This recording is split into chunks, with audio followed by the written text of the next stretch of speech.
The little girl shouldn't have walked up to him. Everyone at that gas station knew it. The truckers, the old woman behind the register, even the crows perched on the telephone wire above the pump.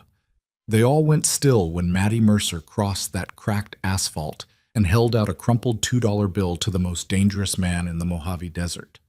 Graves didn't smile, didn't move, just stared down at that tiny hand like it was holding something he'd lost a long time ago. And in the silence that followed, with the desert wind carrying dust and heat and the distant rumble of 14 more engines idling behind him, something cracked open behind those cold, scarred eyes that nobody had seen crack in years. Some things change a man in an instant. Most of the time, you don't know it's happening until it's already done.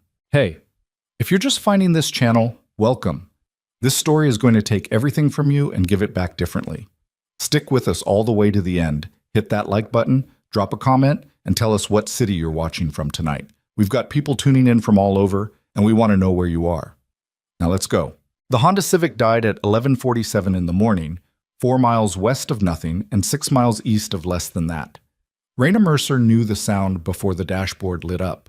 That particular grinding cough, the way the engine choked once, and then gave up with a kind of defeated sigh, like it had been waiting for permission to quit.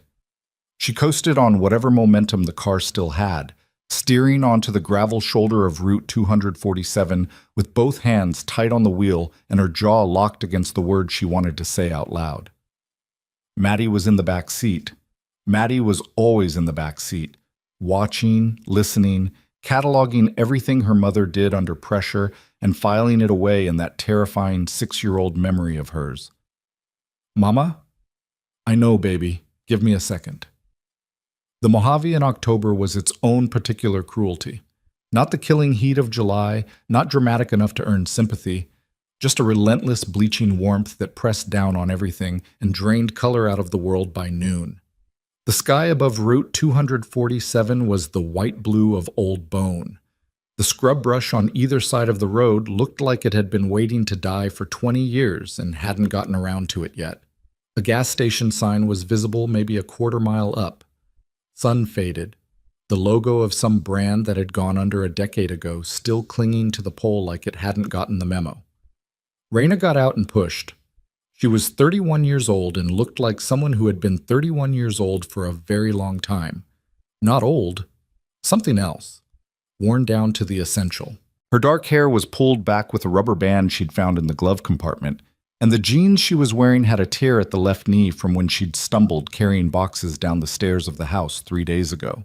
The house that no longer had her name on the deed, the house she had grown up in, the house her mother had paid off with 30 years of nursing shifts and careful living, the house that a man named Victor Kane now claimed belonged to him. She pushed the car and didn't think about that. The gas station had 2 pumps, one of which had a plastic bag duct-taped over the handle, and a small convenience store with a hand-painted open sign that looked like it had been painted by someone who'd been meaning to replace it for years. A bell jangled when the door opened. The woman behind the counter was somewhere north of 70, wearing a house dress and reading a paperback Western with the cover bent back. She looked up at Raina over the top of her reading glasses without saying anything. "My car broke down up the road," Raina said. "Can I use your phone?" The woman nodded at the wall. There was a landline mounted next to a rack of sunscreen and a poster for a rattlesnake awareness program dated 4 years back. Raina called the only mechanic within 15 miles, a place she'd found on her cracked phone screen with the last of her data, and the man who answered quoted her a number that made her close her eyes for a moment. She told him she'd call back. She hung up and stood in the cool of the store with her hand still on the receiver and tried to think. Mattie had followed her in and was standing in the candy aisle, not touching anything, just looking. That was one of her things, looking without asking. She'd learned not to ask. That understanding, sitting in the face of a 6-year-old, was the thing that made Raina's chest hurt in the particular way it had been hurting for the past 2 years. "You okay?" the old woman asked. "Fine," Raina said, which meant the opposite. She had $217 in her checking account and a debit card that still worked, for now. She had 1 full tank of gas in a car that was currently dying in the parking lot. She had a suitcase in the trunk with 3 days of clothes for both of them, a folder of documents she'd spent the last week assembling. Mortgage records, her mother's will, the notarized deed transfer she now suspected had been forged, letters from the county assessor's office, and no lawyer, because lawyers cost money, and the two she'd called had both declined to take the case pro bono because Victor Kane's legal team had a reputation in this part of the desert that made small practice attorneys nervous. She had Maddie. She had the folder. She had $217. That was the inventory. She bought 2 bottles of water and a bag of crackers and carried them outside and sat on the curb next to the car while Maddie sat beside her and they shared the crackers and drank the water in the quiet that had settled over this piece of California like a held breath. A hawk turned slow circles above the mesa. The bag on the broken pump snapped in the hot wind. Raina was not a person who cried easily. She had cried exactly twice in the past year. Once at the courthouse when the judge signed the preliminary ruling, and once in the parking garage afterward, alone in the car for 4 minutes before she wiped her face and drove home to get Maddie from school. She was not going to cry now. She was going to sit on this curb and think until she had a plan, because that was what she did, because that was what her mother had taught her to do. And her mother was gone, and the house her mother had left her was gone, and the only thing she had left that was worth protecting was sitting beside her eating crackers and watching the hawk. Then the ground started shaking. It wasn't a tremor. It was lower than that, more rhythmic, coming from somewhere down the road to the east and getting louder with a specific and unmistakable intention. Raina had grown up in the desert. She knew the sound of motorcycle engines. She knew what it meant when there were a lot of them, coming in formation, the bass notes overlapping and building into something that was less sound and more pressure, something you felt in your sternum before you heard it with your ears. She stood up. 15 motorcycles came around the gentle curve of Route 247 in a formation so tight and precise that it looked rehearsed. Harleys, most of them, Softails and Dinas, and one Road King at the front that had been customized so extensively it barely resembled the factory model anymore. The leather vests were dark and road-worn, and from this distance she could see patches but not read them. They rode without urgency, without aggression in the formation itself, but there was something about the sheer mass of them that made the air feel different, like the weather had changed. The lead bike turned into the gas station. The others followed. 14 motorcycles arranged themselves around the 2 pumps and the parking area with the casual economy of men who had done this 10,000 times. Engines cut off in a sequence that took maybe 8 seconds, and in the silence that followed, there was only the ticking of hot metal and the wind and the sound of boots on gravel as men climbed off and stretched and reached for water bottles and cigarettes. And then there was the man on the Road King. He was the last to cut the engine and the last to move, and when he finally stood up from the bike, it was with the kind of deliberate unhurriedness that isn't laziness, but its exact opposite, the controlled patience of someone who has learned that speed is usually a mistake. He was tall, not freakishly so, but tall enough that you noticed it, and built in a way that suggested the size wasn't incidental. The leather vest was heavier than the others, darker, and the patches on it were too far away to read. He wore no helmet, apparently had ridden the whole way without one, which in the Mojave heat meant something about his relationship to discomfort. His face was... She stopped herself from staring. He wasn't looking at her anyway. He was scanning the station the way a person scans a space when they've learned not to assume it's safe. Raina took Maddie's hand. "Stay with me," she said quietly. "Okay," Maddie said, and then in the same tone, "He's sad." "Maddie, the big one. He's sad. You can tell." Raina didn't have an answer for that. She moved toward the convenience store, not running. She knew better than to run. It was the wrong signal. Just walking with purpose, her hand around Maddie's, her eyes on the door. The other bikers had mostly congregated near the pumps and the ice machine. A few of them glanced at her with the brief professional assessment of men who are accustomed to clocking every person in a space. None of them moved toward her. None of them smiled in a way that felt like it meant anything bad. She made it to the door. Maddie stopped. "Mama? Come on, baby." He dropped it. Raina turned. The tall man, the one on the Road King, was crouched beside his bike, adjusting something on the saddlebag. Something had fallen from his vest pocket and was sitting on the gravel near his front tire. It looked like a folded piece of paper or a bill, caught now in a small eddy of wind and starting to skitter toward the edge of the parking lot. Maddie pulled her hand free before Raina could tighten her grip. She crossed the parking lot at a 6-year-old's confident trot, picked up the bill before the wind could take it, and walked directly up to Graves Mercer and held it out to him. Everything stopped. The two bikers near the pump went quiet mid-sentence. The one near the ice machine turned. The old woman had appeared in the doorway of the store, still holding her Western. Even the hawk above the mesa seemed to pause in its turning. Graves looked down at his own hand, then at the $2 bill in the small brown fingers being offered up to him, then at the face of the child offering it. Maddie looked back at him without flinching. Children her age weren't supposed to hold a gaze that steadily, especially not with men who looked like this. Men with scar tissue along one jaw, with knuckles that told their own history, with eyes that most adults learned to look away from. But Maddie had not yet learned what she was supposed to be afraid of, or she had learned something different, something her mother hadn't taught her deliberately, an instinct toward the genuine that hadn't been worn away yet. "You dropped it," she said. "It's lucky. You should keep it." Graves. Mercer looked at the $2 bill for a moment that stretched past normal time. Then he reached out and took it with a carefulness that was startling in someone his size, to 2 fingers, almost gentle, and looked at it, and looked at the girl. "How do you know it's lucky?" he asked. His voice was low, rough in the way of voices that don't get used for small talk. "Because my grandma gave it to me," Maddie said, "and she was lucky." Something moved across his face. It didn't announce itself.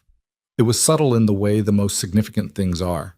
A small shift around the eyes, a fractional change in the set of his jaw, something retreating and something else taking its place.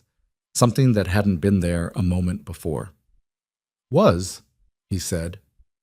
"She died," Maddie said, without cruelty, just fact. "But she was lucky while she was here. That's what Mama says." Graves looked up then, and his eyes found Raina where she stood rooted to the spot near the convenience store door, and she made herself hold his gaze because looking away felt like the wrong move, like something that could change the temperature of this interaction in a direction she didn't want. He looked at her the way people look at something they're trying to understand. Then he looked back at the bill. "Keep it," he said finally. "I already got more luck than I deserve." He folded it and held it out to the girl. Maddie shook her head. "That's not how it works," she said with the absolute authority of a 6-year-old explaining the rules of a world she has decided is ordered and fair. "If you give it back, the luck doesn't count. You have to take it, or it doesn't work." One of the men near the pump made a sound that might have been the beginning of a laugh, quickly suppressed. Graves looked at the bill in his hand for another moment. Then he folded it once more, carefully, and tucked it into the breast pocket of his vest against his chest. "All right," he said. Maddie nodded, satisfied, and turned and walked back to her mother. Raina put her hand on her daughter's shoulder and didn't say anything because there was nothing to say. The moment had passed, or it had changed into something else, and the bikers went back to what they'd been doing, filling tanks, drinking water, talking in the low and abbreviated way of men who've been riding together long enough that whole conversations happen in 5 words. Raina went inside and leaned against the counter and let out a breath she hadn't known she was holding. "Interesting kid," the old woman said. "Yeah," Raina said. "She really is." She bought a small cup of bad coffee from the machine near the register because she hadn't slept more than 4 hours the night before, and she wasn't going to think clearly without caffeine. The coffee was thin and too hot, and tasted faintly of the plastic cup, and she drank half of it standing at the counter and stared at the wall and tried to think about the car. The mechanic was going to cost her. She could call her cousin in Barstow, but her cousin had just had a baby, and the last time they talked there had been that careful distance that means someone has heard something about your situation and doesn't want to get pulled in. She could call the legal aid office in San Bernardino, but they had a 3-week intake process, and she'd already left 2 voicemails. She stopped. The honest truth was that she was running out of she-coulds. Victor Kane's people had moved on the house 6 weeks ago. It had started with registered mail, letters on heavy letterhead from a firm she'd never heard of, claiming that her mother's mortgage had been transferred to a holding company called Solaris Equity Partners 3 years before her mother died, that there were irregularities in the estate transfer, that the deed under Raina's name was being contested. She'd thought it was a mistake. People made mistakes. She'd called the firm and gotten a paralegal who spoke to her in the pleasant, slightly pitying tone of someone delivering bad news they find tiresome to deliver, and she'd understood, in the way you understand bad news before you've fully processed it, that this was not a mistake. She'd started digging, and the more she dug, the worse it got. Her mother had taken out a second mortgage in the last year of her illness. Raina hadn't known, had been working doubles at the hospital and raising Maddie and trying to manage everything else. And her mother hadn't told her because her mother was from a generation that suffered in private. The second mortgage had been through a broker whose license had since been revoked, and it had been sold twice before landing with Solaris Equity Partners. And Solaris Equity Partners was, if you dug far enough through the shell company layers, Victor Kane. Victor Kane, who had been quietly acquiring properties along the Route 247 corridor for the past 4 years. Victor Kane, who was rumored to have connections to the County Planning Commission that explained why his development projects got approved in record time. Victor Kane, who, according to a paralegal she'd gotten drunk at a bar in Victorville and talked to for 40 minutes, had a particular taste for properties that had clear title complications because the owners of those properties were easier to pressure. He had sent a man to her house, not a lawyer, a man. Big, polite in a way that felt like the politeness was a costume, who had sat in her kitchen and explained that the fastest resolution for everyone would be if she signed over the quitclaim deed and accepted the cash offer they were prepared to make, which was 60 cents on the dollar of the property's assessed value. He had explained this in the tone of a man presenting a very reasonable arrangement and had glanced at Maddie's drawings on the refrigerator while he was talking, a glance that hadn't been a threat exactly, just a presence. She had told him to get out.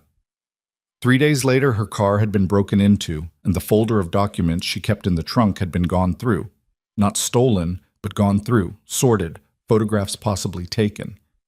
2 days after that, a neighbor called to say a car had been parked across the street, watching the house. She had packed the important things and taken Maddie and driven west at 6 in the morning without a clear destination, just the instinct to move. And here she was, 90 miles from home, with a dead car, and $212 left, and a folder of documents that might not be enough, and a 6-year-old daughter who gave lucky $2 bills to scarred strangers. She went back outside. The bikers were mostly done fueling. A few of them were sitting on a low concrete barrier at the edge of the parking lot, drinking from bottles of water and talking. The Road King was still at the pump, and Graves was standing beside it, not doing anything in particular, looking at the horizon with the expression of a man who has nothing to say to horizons, but keeps looking at them anyway. Raina noticed that her car door was open. She didn't remember leaving it open. She walked toward it and found a man crouched beside the engine, hood up, examining something with the focused attention of someone who knows what he's looking at. He was younger than Graves, mid-30s maybe, with a red beard grown past trimmed and patch on his vest that read wrench in block letters that were about as subtle as his diagnostic posture. He looked up when she approached. "Water pump," he said. "I know," she said. "You got the part?" "I can swap it." She blinked. "I don't have the part." He stood up and pulled a rag from his back pocket and wiped his hands with the thoroughness of someone who takes mechanics seriously. "How far are you going?" "I'm not sure," she said honestly. He looked at her for a moment with the direct, uncomplicated assessment of someone who doesn't have a lot of use for social filtering. Then he looked at the car, then at Maddie, who was sitting on the curb drawing something in the gravel with a stick. "Auto Parts and Landers," he said. 40 minutes that way." He nodded east. "Call 'em. They can get you the part. Won't take me long to swap it." "I'd have to. I'd need a ride." He shrugged. "We're going through Landers." Raina stood there and tried to think clearly about this and found it harder than it should have been. She had grown up being told to assess every offer from a stranger for what it costs. Because things from strangers cost something, always, even when they claimed not to. But she was standing in a parking lot in the middle of the Mojave with a dead car and a child and $212, and a man who looked like he was built out of spare parts and work experience was offering to fix her car. "Why?" she said. He looked at her like the question was slightly beside the point. "Kid picked up Graves's lucky bill," he said, as if this were explanation enough. "She gave it to him." I know. He tucked the rag back in his pocket. Made an impression. He walked away toward his bike without waiting for an answer, which felt less like rudeness and more like confidence that she'd work it out. She looked at Maddie, who had looked up from her gravel drawing and was watching the man walk away. He's nice, Maddie said. You don't know that, Raina said. I know it, Maddie said. Raina looked across the parking lot to where Graves was still standing beside his bike, and he was watching her now, and she had the specific and uncomfortable sensation of being evaluated by someone who was very good at it. Not threatening, not predatory, just reading. The way experienced people read situations, cataloging what they see against what they know. She nodded at him once. He nodded back. 20 minutes later, she was on the back of a motorcycle heading east toward Landers, Maddie wedged in front of her with Raina's arms around her, and the wind doing what the Mojave wind does, filling your mouth and eyes with the taste of the desert and making the whole world feel enormous and very fast. The biker carrying them was called Dice, who had introduced himself with a handshake that was half of what hers was, and a grin that suggested he found most things in life at least mildly funny. He rode smoothly, without showing off, and the rest of the formation rode ahead and behind in an arrangement that felt oddly protective, like water flowing around something it has decided to carry. Maddie's arms were stretched out to either side, palms flat, feeling the air with complete fearlessness. Raina kept her arms around her daughter and watched the desert move past and tried to feel afraid, because the situation seemed to call for it. But what she felt instead was something more complicated. Something closer to the particular exhaustion that comes after you've been braced for impact for so long that when you're finally moving again, you don't know what to do with the relief. The auto parts store in Landers was a narrow building with a parking lot full of rust, and a man behind the counter who was on the phone when they walked in and held up one finger without looking at them. Raina found the water pump on the shelf herself, checked the price, did the math in her head, and was at the register when the man finally got off the phone. Dice was outside leaning against a tire display, eating an apple he had produced from somewhere, watching the road with the patience of someone who has spent a lot of his life waiting for things. Raina paid for the part. $148. She had $64 left. She stood on the sidewalk outside the auto parts store with the box in her hands and the sun pressing down on the back of her neck and $64 in her account, and thought very carefully about what came next. She had the documents. She had a possible case if she could get in front of a lawyer who wasn't afraid of Victor Kane's team. She had the address of a woman in Victorville who had claimed, in the same drunken conversation that had given her the paralegal, to have seen something relevant to the forgery on the deed transfer. But she hadn't been able to reach that woman again in 3 weeks, and she was starting to wonder whether that woman had been reached by someone else first. She was $64 from nothing. You okay? Dice asked. Working on it, she said. He nodded and ate his apple and didn't push it, which she appreciated. When they got back to the station, Wrench had the hood up and was already working, and the other bikers were arranged around the perimeter in various states of rest and activity. Some sitting, some smoking, one asleep against the concrete barrier with his hat over his face, in a posture of supreme unconcern. The old woman had brought out a folding chair and was watching the proceedings with the satisfaction of someone who has lived long enough to find nearly everything interesting. Graves was sitting on the concrete barrier 10 feet from where Wrench was working, not watching the work, but not facing away from it either. He had a cup of coffee from somewhere and was holding it with both hands.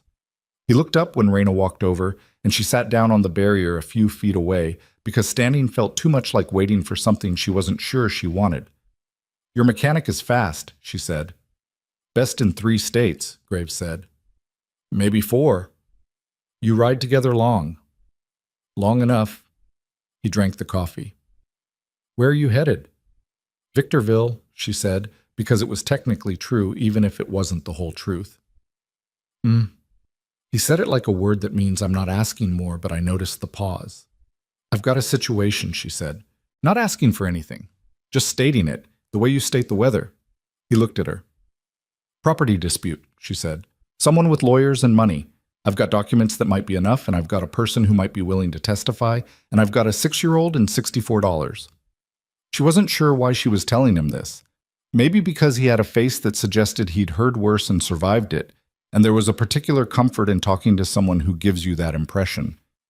"The person in Victorville," he said. "They expecting you?" "I can't reach them." A pause. "Kane?" he said. She turned. "You know him?" His face did something careful and specific, and she couldn't read all of it. "Know of him," he said. "Route 247 corridor. He's been busy." "You've had... Has he come after..." "Not directly." He finished the coffee. "Yet." Maddie had found her way to sit beside Graves again, close enough to be in his peripheral vision, doing the things she did with strangers she'd decided were safe. Not talking, not demanding attention, just existing nearby, like a cat that has made a decision. He seemed to have noticed this without acknowledging it, the way you notice weather. "Your girl," he said. "She afraid of much?" "Apparently not," Raina said. "She get that from you?" Raina looked at her daughter, who was now examining the scar on Graves's forearm with the focused, non-rude interest of a child who hasn't yet learned that staring at scars is impolite. "Did it hurt?" Maddie asked, pointing at the scar. "At the time," Graves said. "Does it hurt now?" "Not usually." "Do you have lots of them? Scars?" "Maddie," Raina said. "It's fine," Graves said. He looked at Maddie directly. "Yeah, I've got a few." "Me too," Maddie said. She pulled up her sleeve and showed him a small round scar on her elbow from a bicycle accident the previous spring. "Mine is from a bike. Do you fall off your bike?" "Not lately. I fell off mine into gravel. Mama cried." "Maddie." She did. She was worried. Maddie looked at Graves with the absolute sincerity of someone delivering important information. "She's very good at being worried. She has lots of practice." Graves's face did the thing again. That small shift around the eyes, something moving behind the practiced stillness of it. He looked at Raina over Maddie's head, and she was caught without a neutral expression to put on, which felt exposing in a way she didn't have the bandwidth to manage. "Car'll be done in 20, Wrench called without looking up from the engine.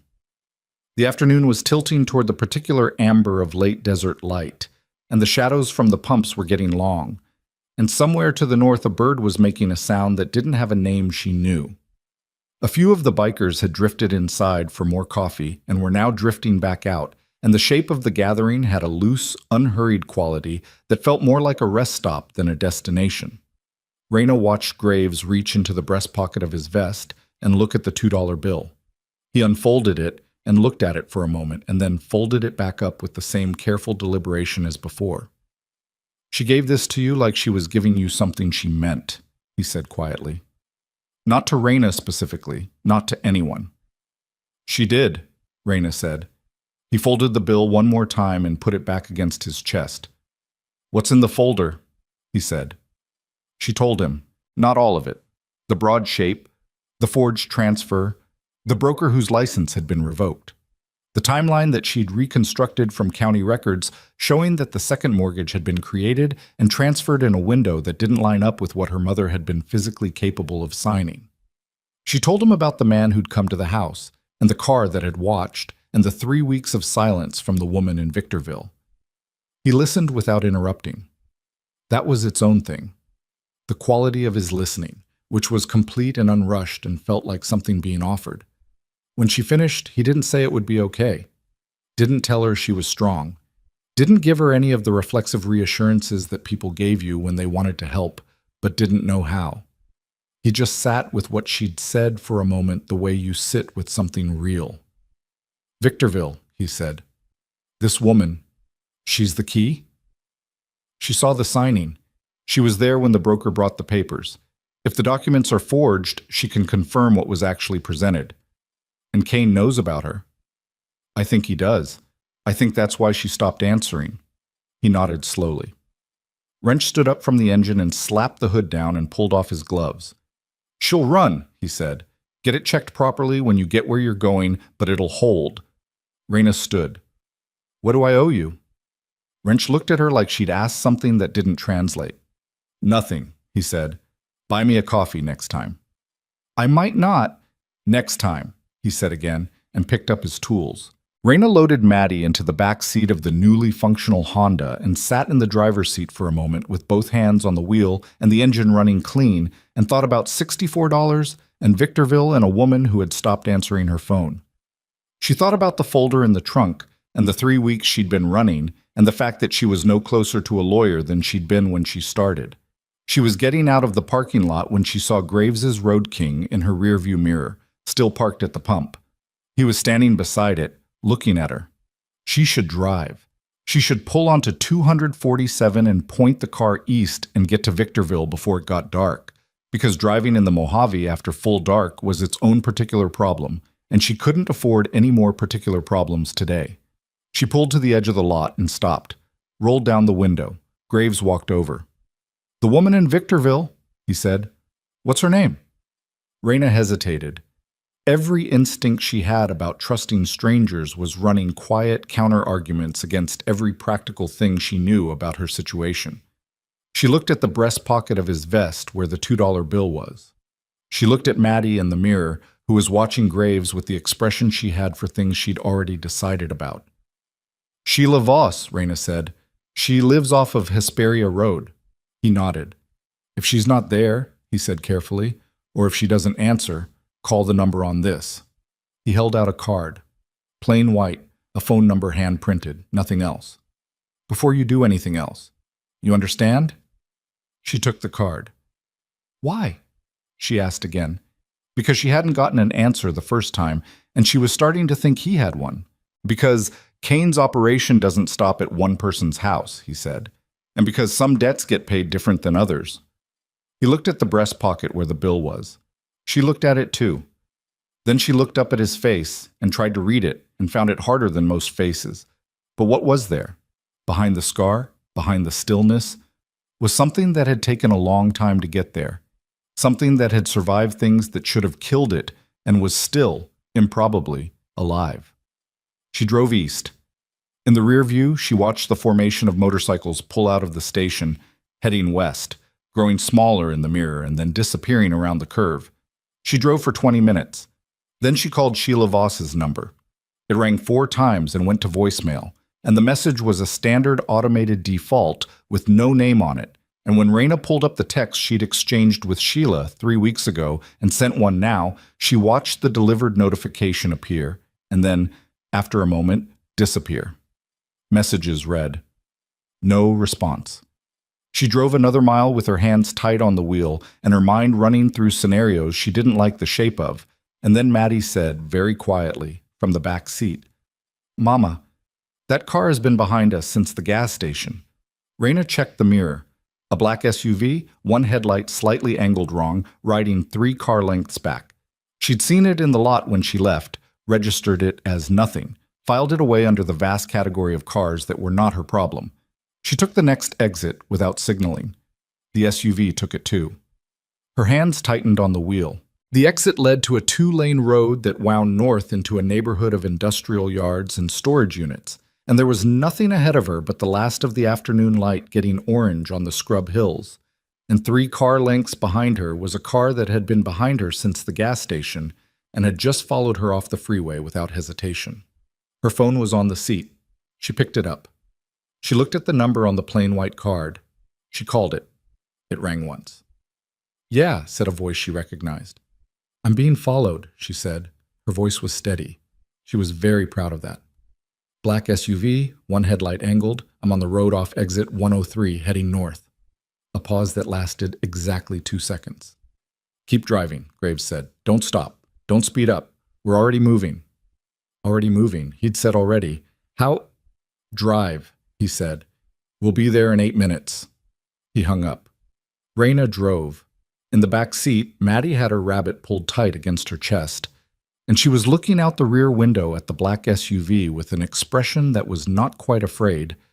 She didn't have the full architecture of that fear yet, didn't have the full story, but she had the instinct, the animal sense of being followed, and her knuckles were white around the stuffed toy. "Mama," she said, "are they bad people?" Raina didn't answer. The SUV was getting closer. 7 minutes felt like a very long time. 8 minutes felt like longer. And then, From somewhere ahead on the road, barely visible in the dying light, the sound. Low at first, like thunder with a direction, like something organized and purposeful coming out of the dusk.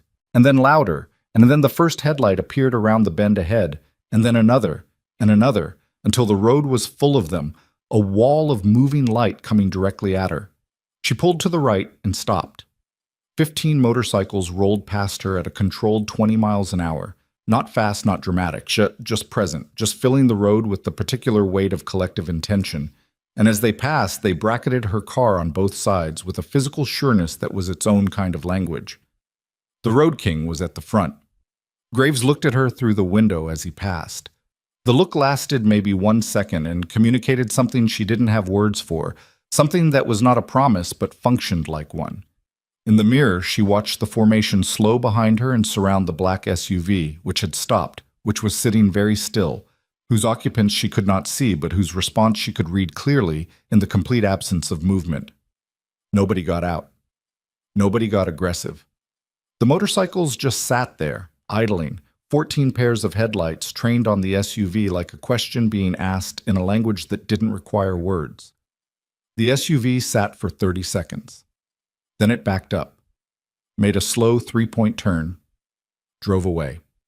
Raina sat in her car on the side of a desert road in the gathering dark with her daughter clutching a stuffed rabbit and her hands not quite shaking and $64 in her account and a folder of documents in her trunk that might or might not be enough to save the only thing her mother had left her. Behind her, the motorcycles didn't leave immediately. They sat in the road for another minute, just sitting, the engines low and steady. Then Graves's Road King pulled up beside her window. She rolled it down. He looked at her for a moment without speaking. "There are more of them," he said. Not a question. "I think so," she said. "Kane doesn't send one car." He looked down the road where the SUV had gone. "He sends one car first to see what moves." She understood what he was saying. "What do I do?" she asked. It was the first time she'd asked anyone that in months. The first time she'd let the question out, unguarded, just the actual size of it. He was quiet for a moment. In the dimming light, she could see him reach into his vest pocket without looking, his hand going to that $2 bill with the same unconscious precision as a man checking his heartbeat. "Come with us," he said. Raina looked at him.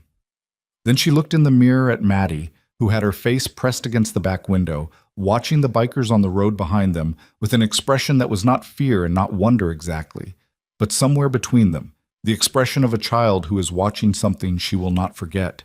Maddie turned and looked at her mother. "Can we, Mama?" she said.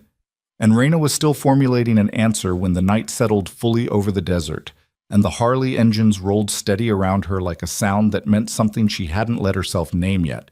And from somewhere far down the road in the direction the SU-5 had disappeared, a pair of headlights appeared in the distance. 2 of them. Then 4. Then 6. Raina looked at the card in her hand. She looked at the headlights coming. She looked at Graves. "Follow me," he said, and throttled the Road King, and pulled forward into the dark. She followed the Road King into the dark and told herself it was a practical decision. That was the lie she needed at that moment. And she was practiced enough at necessary lies, the kind you tell yourself to keep moving, to keep your hands on the wheel, to keep your voice steady when your daughter is watching you from the back seat, that she let it stand without examining it too closely. Practical. The SUV was coming back with company, and she had $64 in a dead-end road, and the man on the motorcycle ahead of her had put himself between her car and whatever was coming without being asked to and without asking for anything in return. And that was a practical reason to follow him. That was all it was. The Harley engines were loud in the dark, and then they turned onto a side road she hadn't noticed, and the loudness compressed, became close, became directional, and she followed the red taillights through 2 miles of desert track that wasn't quite a road. Packed dirt, some gravel, the occasional cattle gate that someone had already pushed open, until a cluster of lights appeared ahead that resolved, as she got closer, into a compound. It wasn't what she expected, but she didn't know exactly what she'd expected. Not a compound, certainly. Not something that looked, in the sweep of the headlights, like a working property. A main building, long and low, with a covered porch running the full length of it. 2 outbuildings with the doors open and the lights on showing the shape of machinery inside. A water tank on a frame at the back. Pickup trucks and motorcycles parked in a row along the fence line with the ordered precision of people who take the practical seriously. A hand-painted sign above the main door read, Iron Compass MC, in letters that had weathered to something almost elegant. She parked where Dice waved her and sat in the car for a moment with the engine off and the sudden absence of the Honda's noise replaced by the sound of wind on the desert and boots on gravel and the murmur of men moving with purpose. Maddie was asleep. She'd gone out somewhere on the dirt track, her head tipped against the window and her rabbit held loose in one hand, the way children sleep when they've decided the adults have it handled, with the complete infuriating trust of someone who hasn't yet accumulated enough evidence to distrust. Raina looked at her for a moment, the softness of her face in sleep, the way her lashes made small shadows on her cheek. She got out quietly and left the door cracked. Graves was talking to a man she hadn't seen before, and older, maybe 60, with a gray beard trimmed close and the kind of posture that suggested he'd spent time somewhere that required it. He wore the same vest, but his patches were different, more of them, arranged with a specificity that meant something to people who could read it. He stopped talking when she walked over and looked at her with an assessment that was thorough and unsentimental and not unfriendly. "This is Raina," Graves said, "and her daughter. They need somewhere to sit for the night." "Walker," the older man said to Raina. Not a question, an introduction. "Raina Mercer," she said. Walker looked at her for a moment the way Graves looked at things, reading, cataloging, and then nodded once. "Graves will show you the bunk room. It's nothing fancy." "It doesn't need to be," she said. "No," he said, "it doesn't." And something in the way he said it made her think he was agreeing with more than just the square footage. He walked away and she looked at Graves. "He runs the chapter?" she asked. "He keeps it together," Graves said, which wasn't the same answer but felt more accurate. "Come on." She went back to the car and lifted Maddie out without waking her, the dead weight of a sleeping child heavy and specific against her chest, the rabbit clutched tight in Maddie's hand, trailing against Raina's arm. She carried her daughter across the gravel lot and through the side door of the main building and down a short hallway to a room that had 2 cots with clean blankets and a window with a view of the water tank, and beyond it, the desert going black in every direction under a sky full of more stars than she'd seen in years. She laid Maddie on the cot and pulled off her shoes and tucked the blanket around her, stood there for a moment with her hand on her daughter's back, feeling her breathe. Then she went back out. The main room of the building was large and smelled of coffee and motor oil and the particular dry wood smell of desert construction that had been warmed and cooled through 1,000 temperature cycles. There were mismatched chairs around a long table, a kitchen at one end with a commercial coffee maker that was currently running, maps tacked to one wall, a whiteboard with writing on it she couldn't read from across the room. 6 men she hadn't met were in various postures around the room, and the temperature of their attention shifted slightly when she walked in. Not hostile, just recalibrating, the way a room adjusts when a new variable is introduced. Graves was at the table with Walker and a third man who introduced himself, without elaborating, as Colt. Colt was her age, lean, with the kind of face that looked like it had started handsome and been renegotiated by circumstances, and he was looking at the map on the table with the focused displeasure of someone who doesn't like what the map is saying. There was a laptop open. On the screen, she could see what looked like aerial photography, or possibly satellite imaging, of a section of Route 247. She stopped. "That's Kane's development corridor," she said. All 3 of them looked at her. She walked to the table. The aerial image showed the stretch of highway she knew, the gas station, the section of 2-lane east of it, the area where her neighborhood was, further east. There were markers on the image, notes in handwriting she couldn't read upside down. "How long have you been tracking this?" she asked. Walker looked at Graves. Graves looked at the map. "A while," Walker said. "How long is a while?" "Sit down," Walker said. Not unkind, just someone who prefers to do things in order. She sat down. Someone put a cup of coffee in front of her. She wrapped both hands around it. "Victor Kane has been acquiring properties along 247 for 4 years, Walker said. "We've been watching it for 2. It started when a woman named Flores lost her place, a small ranch, been in her family since the 50s. She came to us. He paused. She didn't have anywhere else to come. What happened to her? She signed. They wore her down. He said it flatly, without judgment, with the resignation of someone who has watched the particular mathematics of exhaustion work on people many times. She's in an apartment in Victorville. She's okay. There are others, Colt said. He had a voice that was quiet and precise, the voice of someone who has learned that accuracy matters more than volume. 8 properties we know about, 4 others we suspect. Kane's got a development application in with the County Planning Commission, a resort and commercial complex. The whole corridor gets rezoned if it goes through. The Planning Commission, Raina said. He's got someone there. He's got someone there, Graves confirmed. Do you know who? A beat. The specific kind of beat that means yes and also means that's not the most important thing right now. We have ideas, Walker said. Raina looked at the map, looked at the markers, looked at what she'd thought was a personal grievance, her mother's house, her mother's forged mortgage, one woman and her daughter, and a folder of documents, and saw it reframed, recategorized, slotted into a pattern that was larger and older and uglier than she'd understood. You need what's in my folder, she said slowly. Nobody denied it. The forged deed transfer, she said. If it can be established that Kane's broker was forging documents, not just pressuring people, but actually forging them, that's criminal fraud. That's not a civil case. It changes the whole architecture, Colt said. I wasn't the first, Raina said. It wasn't a question. You're not the first, Walker said, but you've got the clearest paper trail. You've got the original mortgage documents from before your mother's illness.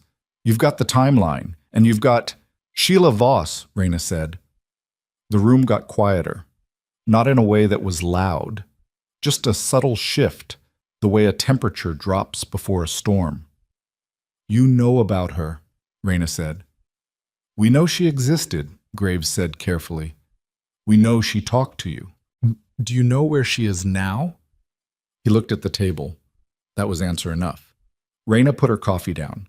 She didn't push it away, just put it down with both hands, set it on the table like she was setting down something heavier than it was.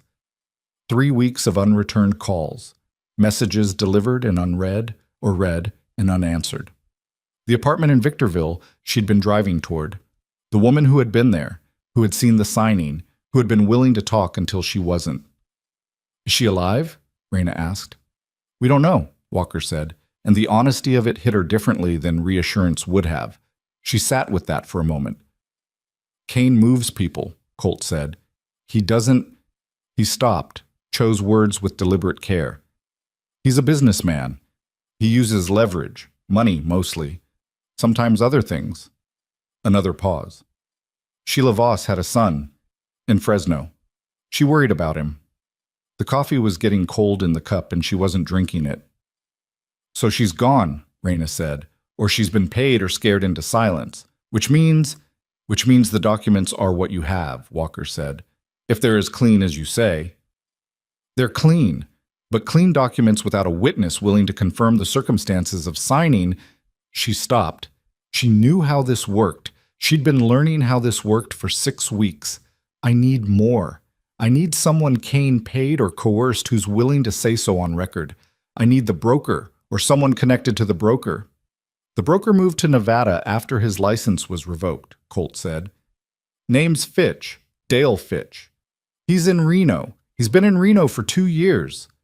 The speed with which he had that information was not incidental. You've already been building this case, Raina said. We've been trying to, Walker said. We've got pieces. Flores and 2 others would talk, but they've already signed away their properties. They're witnesses to pressure and procedure, not to fraud. Fitch is in Nevada, and he's been very quiet, which suggests he got paid to be quiet, which means he can be incentivized to be unquiet if someone makes the right argument. What kind of argument? The kind that points out that Kane's people are going to eventually need a scapegoat, Graves said, and the broker with the revoked license is a very convenient one.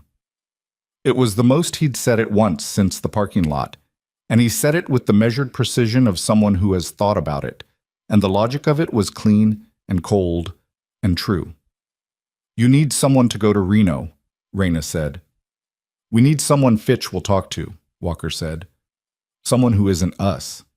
He knows our face. He's seen our patches. He'll shut down. He looked at her steadily. He doesn't know yours. The room was very quiet. No, Graves said. Walker looked at him. She's not a play, Graves said. His voice was even, not heated. The particular flatness of controlled feeling, of someone keeping something very deliberately below the temperature of argument. She came here because Kane's people are following her. She's not... I'm sitting right here, Raina said. Both of them looked at her. I'm a grown woman sitting at your table, she said. Don't talk about me like I'm a resource you're deciding how to deploy. The silence that followed had a specific texture to it. The texture of a room adjusting to someone who has just established something about themselves. Walker looked at her with an expression that was closer to respect than she expected, quick and undemonstrative. Fair, he said. Graves said nothing. His jaw had the set of someone who is not done with this conversation and knows this is not the time for it. Tell me about Fitch, Raina said to Colt. Everything you know. She was there for 2 hours. The coffee got replaced twice. Outside, she could hear the compound settling into its night routine. Engines cooling, voices low, someone playing something on a guitar somewhere that was too distant to hear clearly, but whose rhythm she could feel through the wall. The stars through the window got brighter as the hours went on, and the last light bled out of the western sky, and the desert went fully, perfectly dark. Colt talked. Walker filled in gaps. She asked questions and they answered them with more completeness than she'd expected. Not everything, she could feel the edges of what they were withholding, information too operational or too dangerous to hand to a woman they'd known for 6 hours. But enough. Enough to understand the shape of what they were dealing with. Enough to understand that her folder of documents was, in fact, a key piece of something larger, and that the key piece had been sitting in her trunk while she drove through the desert trying to survive with $64 and no plan. It was close to midnight when she finally pushed back from the table. I need to sleep, she said. I'll think better in the morning. Room set, Walker said. Bathroom's at the end of the hall. There's food in the kitchen. Help yourself. She stood and looked at the map one more time. All those markers, all those properties, all those people who had been run down or paid off or scared into signing. What do you get out of this? She asked. Not accusatory, genuinely asking. Walker looked at the map too. Kane wants to buy land on 247, he said. We've been on 247 for 11 years. He said it simply, the way you state a fact that is also a principle. There's a repair shop, a fuel stop, 3 families in the chapter whose people have lived out here for 2 generations. A pause. And we don't like men who use lawyers to steal from sick women. It was the longest personal statement she'd heard from him. He seemed to feel it as such, because he picked up his coffee and drank from it and became again the man who says 5 words when 10 would do. She went to bed. She did not sleep well. She lay on the cot and listened to the desert and thought about Sheila Voss, somewhere in or near Victorville, silent, and about Dale Fitch in Reno being quiet, and about the black SUV that had followed her, and the ones that would be behind it, and about the folder in her trunk, which was now in this compound on this cot, because she'd brought it in out of instinct, and it was under her hand on the mattress, the cardboard edges of it against her palm. She thought about her mother's handwriting on the original mortgage documents, the way her mother signed her name, looping L, clear E, the rest of it trailing off in the way of someone who had never been taught to be proud of her penmanship, but had her own consistency. She knew that signature better than her own. She could see in the forged documents, if you knew what to look for, if you'd grown up watching that hand move, that it wasn't right. The L was wrong. Too deliberate, too vertical, a copy made by someone who was working from a photograph and not from memory. She thought about that for a long time. Then she thought about the way Graves had looked at her across the table when Walker was suggesting she approach Fitch. The particular quality of his objection, not strategic, not practical, but something older than strategy, something that had nothing to do with operational efficiency and everything to do with the fact that he'd put a $2 bill in his breast pocket 6 hours ago and it was still there. She was not sure what to do with that. She was pretty sure she wasn't going to figure it out tonight. She slept. Maddie woke her at 6 by putting a small, cold hand on her face, which was Maddie's standard operating procedure, and then immediately announced that she was hungry and that there was a man in the kitchen who was making eggs and that she had already told him they both liked them, scrambled. Raina sat up with the slow, full-body reluctance of someone who had slept hard in the second half of the night and needed a moment to remember where she was and what she'd decided. The man making eggs was a biker she hadn't met, maybe 50, with the comfortable movements of someone in their own kitchen, who introduced himself as Bishop and who had, in fact, already scrambled enough eggs for 4 people because Maddie had been very specific about the quantities required. He asked Raina if she wanted coffee without looking up from the pan, and when she said yes, he pointed at the machine and said, "Help yourself," in a tone that extended to everything in the kitchen and probably everything in the building. She sat at the kitchen table and watched Maddie eat with the focused efficiency of a child who takes meals seriously and thought about Dale Fitch in Reno. Graves came in while she was on her second cup. He'd clearly been up for a while, the look of someone who either doesn't sleep much or was up early for reasons. And he poured coffee and stood at the kitchen counter and looked at the space above the sink with the expression of a man having a private conversation with himself. Bishop finished the eggs and took a plate and left without ceremony. Maddie looked at Graves. "Good morning," she said. "Morning," he said. "Did you sleep?" "Some." "I slept a lot," she said informatively. "This bed was good. Better than the car." "Most things are better than sleeping in a car." "We've done it before," she said. "In a parking lot in Barstow. Mama didn't like it. I didn't mind." She considered her eggs. "The stars were nice?" Graves looked at Raina over Maddie's head. Raina met his eyes briefly and then looked at her coffee. "I want to talk to you," she said. "I know," he said. "Not about Fitch." A pause. "I know," he said again, differently. Maddie looked between them with the interested attention of someone who is following a conversation on a frequency adults don't usually give her credit for. "Baby," Raina said, "can you go see if you can find Dice? I think he mentioned something about showing you the workshop." "He said I could see the engines," Maddie confirmed, already sliding off her chair. She paused at the door. "But finish your conversation first," she told them with the earnest good manners of someone managing adults. "I'll wait outside." She left. Graves looked at the space where she'd been sitting and something moved across his face, something that was almost a smile, the movement of muscles that had the memory of smiling even if the practice of it had gotten rusty. "How old is she?" he asked. 6. "She's something." "Yeah," Raina said. "She really is." A pause. "She's the only reason I'm still as put together as I am, which should be terrifying but mostly isn't." He turned and looked at her properly, and in the morning light of the kitchen she could see the scar along his jaw more clearly than she had in the dimness of the day before. It ran from the angle of the jaw up toward the ear, pale and smooth against the darker tone of his skin, old enough to have fully healed into itself. There were other marks she'd noticed last night that she hadn't been cataloging deliberately but had noticed anyway. The way his left hand closed differently than his right. Some old damage to the knuckle structure. The particular way he held his right shoulder, slightly pulled in, compensation for something old. "You were military," she said. "Marines," he said. 2 tours in the sand, 1 in the other sand. "When did you come back?" 11 years ago. He drank his coffee. "Took me about 3 years after that to figure out I was back." She understood the distinction. "And then the club," she said. "And then Walker found me in a bar in Needles and told me I was wasting a perfectly good disposition." A pause. "He was right." "What disposition?" He looked at her steadily. "The kind that's only useful when someone needs protecting." The kitchen was quiet. Outside she could hear the compound waking up, engines turning over, voices, the clang of something in the workshop. The desert morning coming in through the window was clear and cold and smelled of sage.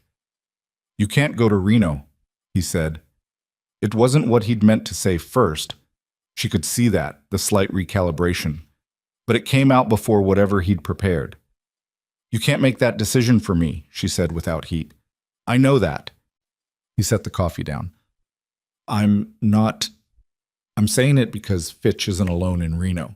Kane knows Fitch is his exposure. He'll have people watching him, watching who comes to see him. I can be careful. You're not trained for it. I've been surviving Kane's people for 6 weeks without any of you, she said, and it came out sharper than she'd intended, sharpened by 6 weeks of doing exactly that, of being careful in ways that cost her sleep and exhaustion and the particular grinding anxiety of being a single point of failure for a 6-year-old. He didn't flinch from it. I know that, he said. What I'm saying is that this is different. Fitch is a controlled environment.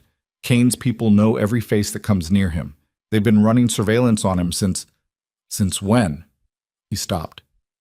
Graves, she said. Since when? He looked at the counter. Then he looked at her and she could see the decision being made. What to give, what to hold. The constant negotiation of people who have things they've been keeping close for reasons. Since 3 months ago, he said, when one of ours tried to approach him. What happened? Nothing happened. They made our man before he got to Fitch. He got followed for 2 days and then the following stopped, which is worse than if it hadn't stopped. He said it with the flat precision of someone reporting an operational failure, and underneath it she could hear something else, something that wasn't quite worry, but was adjacent to it. Kane's people aren't just enforcement. Some of them are trained. Trained how? The kind of trained that doesn't come from bodyguard school. He picked his coffee up again and then put it back down without drinking it. We think Kane has a contract relationship with someone, private security with a particular resume. The kitchen felt smaller than it had a moment ago. That's why you need someone they don't recognize, Raina said slowly. That's why Fitch needs to be handled carefully. By someone they haven't already clocked. He said nothing. You were going to tell Walker no, she said. I did tell Walker no. And he said? Graves looked at her. He said it wasn't his call to make, which meant it was hers. The weight of it sat on the kitchen table between them, present and specific. She thought about Sheila Voss, somewhere unknown. She thought about the signed-away properties, the families in the rear view, the woman named Flores in an apartment in Victorville who had been worn down. She thought about the folder of documents with her mother's handwriting in it, real and forged side by side. The proof that none of this was accidental, that it had been done to people deliberately and with planning. I want to see everything you have on Fitch, she said, before I decide anything. Fair enough, he said. She picked up her coffee and walked to the door and then stopped with her hand on the frame. The bill, she said without turning. The $2 bill she gave you. She heard him not moving behind her. Why'd you keep it? She asked. Really? A pause that was long enough to be honest. Because no one's done anything like that in a long time, he said. Just given something, without wanting anything back. She didn't say anything.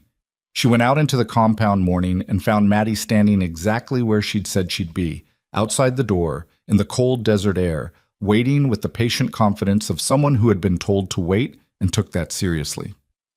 All done? Maddie asked. All done, Raina said. Good. She took her mother's hand. Dice is going to show me a carburetor. The morning passed in a specific texture of waiting and activity. Raina went through everything Colt had on Fitch, printed surveillance notes, a rented unit on the outskirts of Reno, employment at an auto auction house, cash-heavy lifestyle on a salary that didn't justify it. The profile of a man being paid to be quiet and not entirely comfortable with the transaction, which was the kind of discomfort that could be leveraged if it was approached correctly. She made notes in the margins of her own documents. Cross-referenced dates. The forgery on her mother's mortgage transfer had been notarized, and the notary's stamp number was traceable through the county recorder's office, except she'd hit a wall there weeks ago because the notary's license address turned out to be a mail forwarding service in Las Vegas. But Fitch would know the notary. Fitch had been the broker. He'd been in the room, or he'd known who was. If she could get Fitch talking, not testifying, not on record yet, just talking, she could identify the notary. And the notary was the cleanest thread because forging a notary stamp was federal. Federal changed everything.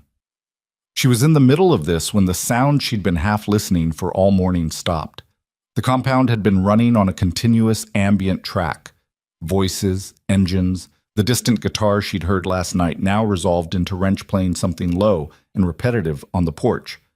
And she'd gotten used to it, had started calibrating to it the way you calibrate to a familiar background noise. And now the part of that noise that was two men's voices in the next room had stopped, in the specific way that means not drifted off, not finished naturally, but cut. She looked up. She could hear the lower register of what was now one voice, Walker's, measured and flat in the way of someone managing news. She put down her pen. She was at the doorway when Walker came around the corner and nearly walked into her and stopped with the particular stillness of a man who was about to say something and has had the timing taken out of his hands. She looked at his face. "What?" she said. "Come sit down," he said. "Just tell me." He looked at her for a moment with an expression that had been stripped of its usual reserve. "Sheila Voss was found this morning," he said, "in a motel outside of Victorville." "Found," Raina said. The word was wrong. It was the wrong word for the wrong thing, and her mind was already translating it, had already translated it, and was waiting for her body to catch up. "She's alive," Walker said quickly. "She's in the hospital. She's stable." He paused. "But she's not—" He stopped again. "Someone got to her. It wasn't subtle." Raina put her hand on the doorframe. "Intentional," she said. "Yeah." He said it quietly, without flinching from it. And it was designed to look like something else, the kind of message that gets sent to anyone who might be thinking about coming forward. The hallway was very still. Through the window at the end of it, she could see Maddie in the compound yard with Dice, who was showing her something on the engine of a parked bike, and Maddie was leaning in with her hands on her knees and the posture of someone learning something they find genuinely interesting. "She's not going to testify," Raina said. "No," Walker said. "She's not." Raina breathed in and breathed out and did not move for a moment. "He did this to make sure I know he'll do it," she said. Walker said nothing, which was its own answer. "He knows I'm in the area. He knows I didn't go back." She thought about the SUV, the ones behind it, how quickly they'd shown up, how precisely they'd followed. "He knows about this place. He doesn't know about this compound," Walker said. "But he knows you were on 247 yesterday, and he knows you didn't go back to the city. How long do we have before—" "I don't know." He said it honestly, and she valued that, valued the refusal to reassure her with precision he didn't have. His people are good, but they're not invisible. From outside, Maddie's laugh carried through the window, clear and sudden and entirely unguarded. The laugh of a child who has been shown something mechanical and found it magical, and it landed in the hallway like something from a different world, a world where 6-year-olds learned about carburetors, and the worst thing that could happen to you was scraping your elbow off a bicycle. Raina looked at her daughter through the glass. Then she looked at Walker. "I'll go to Reno," she said. Walker nodded slowly. "I want protection on her," Raina said. "On Maddie, while I'm gone. Not optional." "Already assumed," he said, "and I want Graves with me." The pause that followed was brief but specific. "You sure?" Walker asked.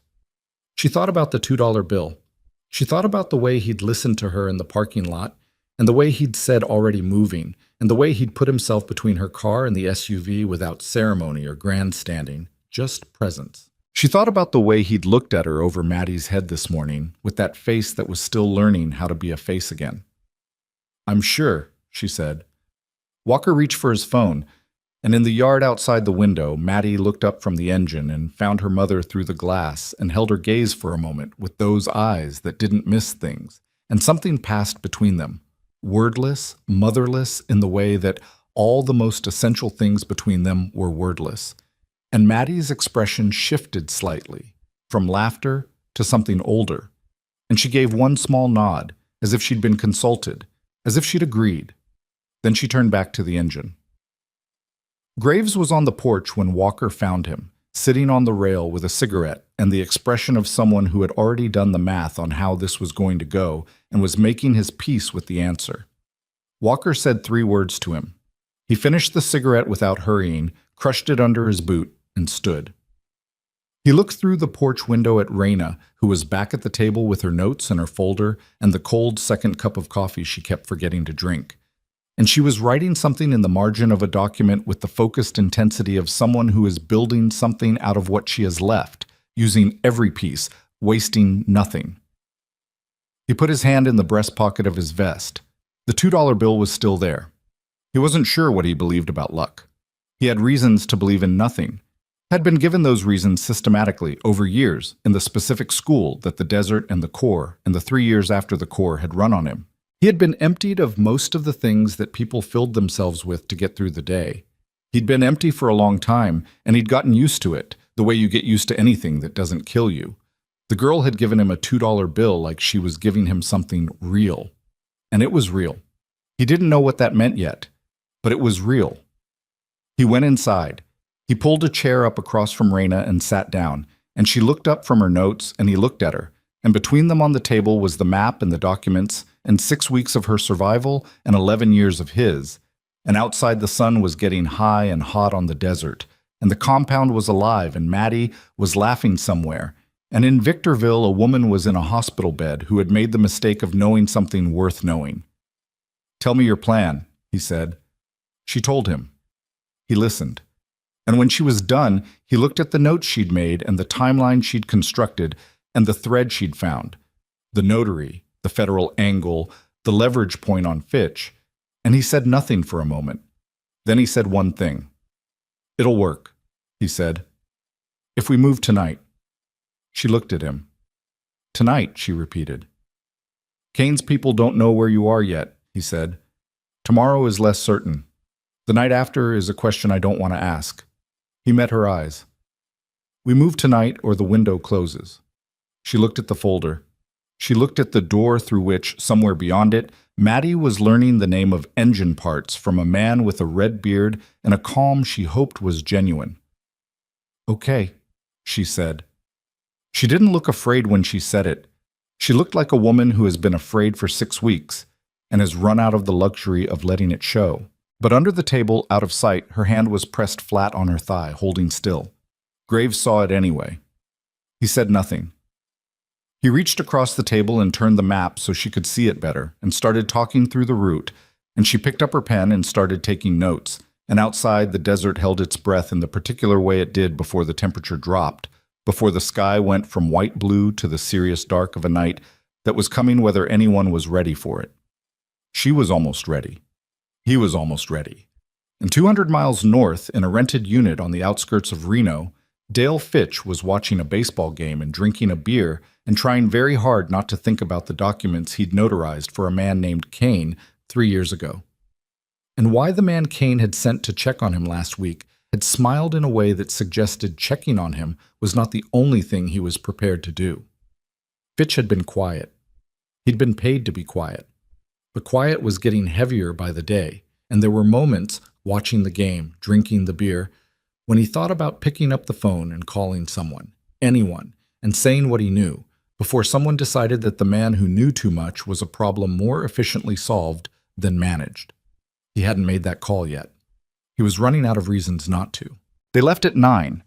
The compound had gone into a specific kind of quiet by then, not empty, not relaxed, but the quiet of people who have distributed themselves into positions and are waiting to hold them. Walker had pulled 4 men off road patrol and put them in rotation around the perimeter, which he did without announcing it as a precaution, because calling it a precaution made it a concession to fear, and the Iron Compass MC did not make concessions to fear as a matter of operational culture.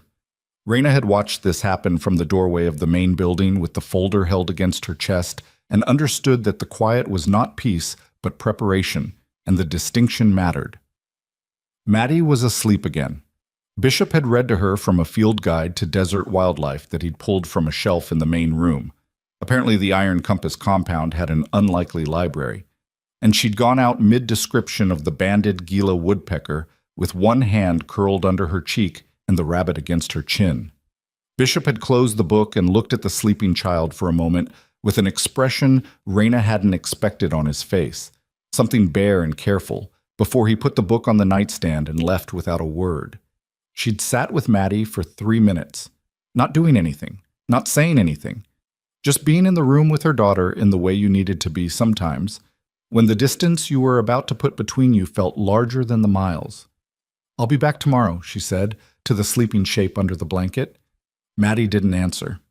Raina kissed her forehead and picked up the folder and walked out. The Road King and a second bike, Colt's, a stripped-down Dyna that looked like it had been rebuilt from intention rather than parts, were running in the yard when she came out.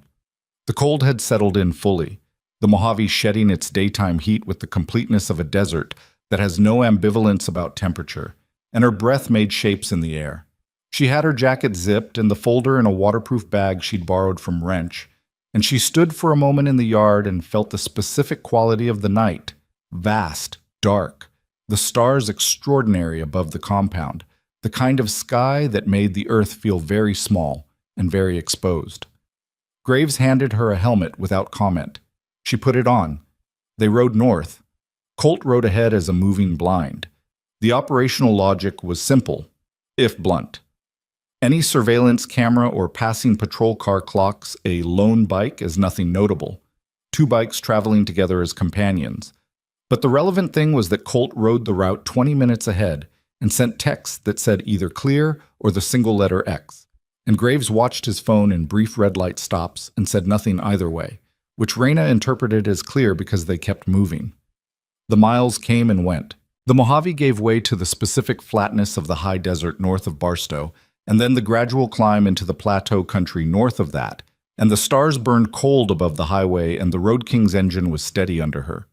She'd stopped thinking of it as frightening around the 40th mile, had stopped holding on with the white-knuckle grip of someone expecting disaster, and had settled into the rhythm of it, the particular physics of a motorcycle at speed, the way the cold air was a constant pressure, and the vibration of the engine moved through the frame and into her body like something that had always been there, and she'd just forgotten. Graves didn't talk. She didn't either. There was nothing that needed saying, and the wind made conversation impossible anyway, but the silence between them felt different from the silences she was used to. Those had weight, had the quality of something being withheld. This one was lighter. The silence of two people who have said what mattered and are now just occupying the same direction. At midnight, they crossed the Nevada state line.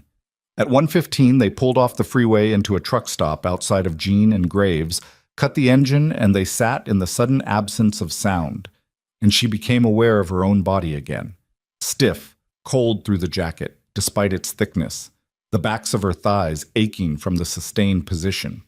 He got off the bike and stretched with the economical efficiency of someone used to long rides, and she got off and tried to do the same, and her left knee informed her it had opinions about the last 4 hours. She walked it off, back and forth in the truck stop parking lot, in the fluorescent spill from the fuel island, while Graves bought coffee from the machine inside and brought it out without asking whether she wanted any because the answer was obviously yes.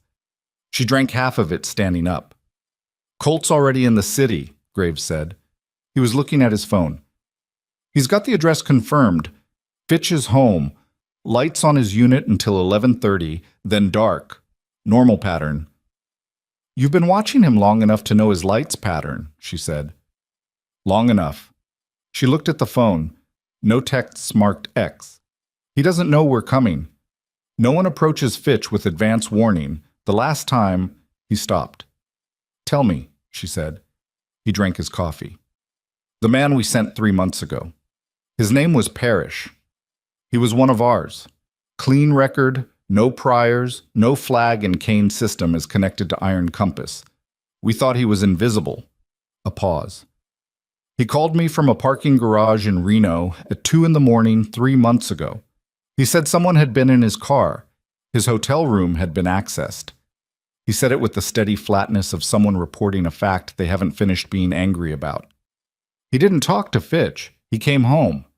3 weeks later, someone put a brick through the window of the repair shop on 247. The truck stop was quiet. A semi was idling 50 yards away, its parking lights orange in the dark. "Kane knew you had someone in Reno," she said. "Kane knew we were building something.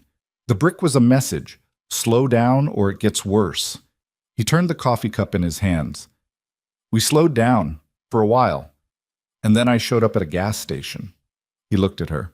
"And then you showed up at a gas station with a folder of documents and a 6-year-old who gave away her lucky bill." She finished her coffee. The cold was getting into her joints and she needed to keep moving, needed to either stay moving or get warm, because standing still in a truck stop parking lot at 1 in the morning on the Nevada border was the kind of thing that let your mind find the edges of what you were actually doing, and she didn't have the bandwidth for that right now. "Let's go," she said. They pulled into Reno at 2:40 in the morning. Colt was parked on a side street 2 blocks from the address, and he slid out of the shadow of a building when they killed the engines and walked over with the quick, silent step of a man who has been waiting without impatience, which was its own skill. "Clean," he said. "Nobody on the street.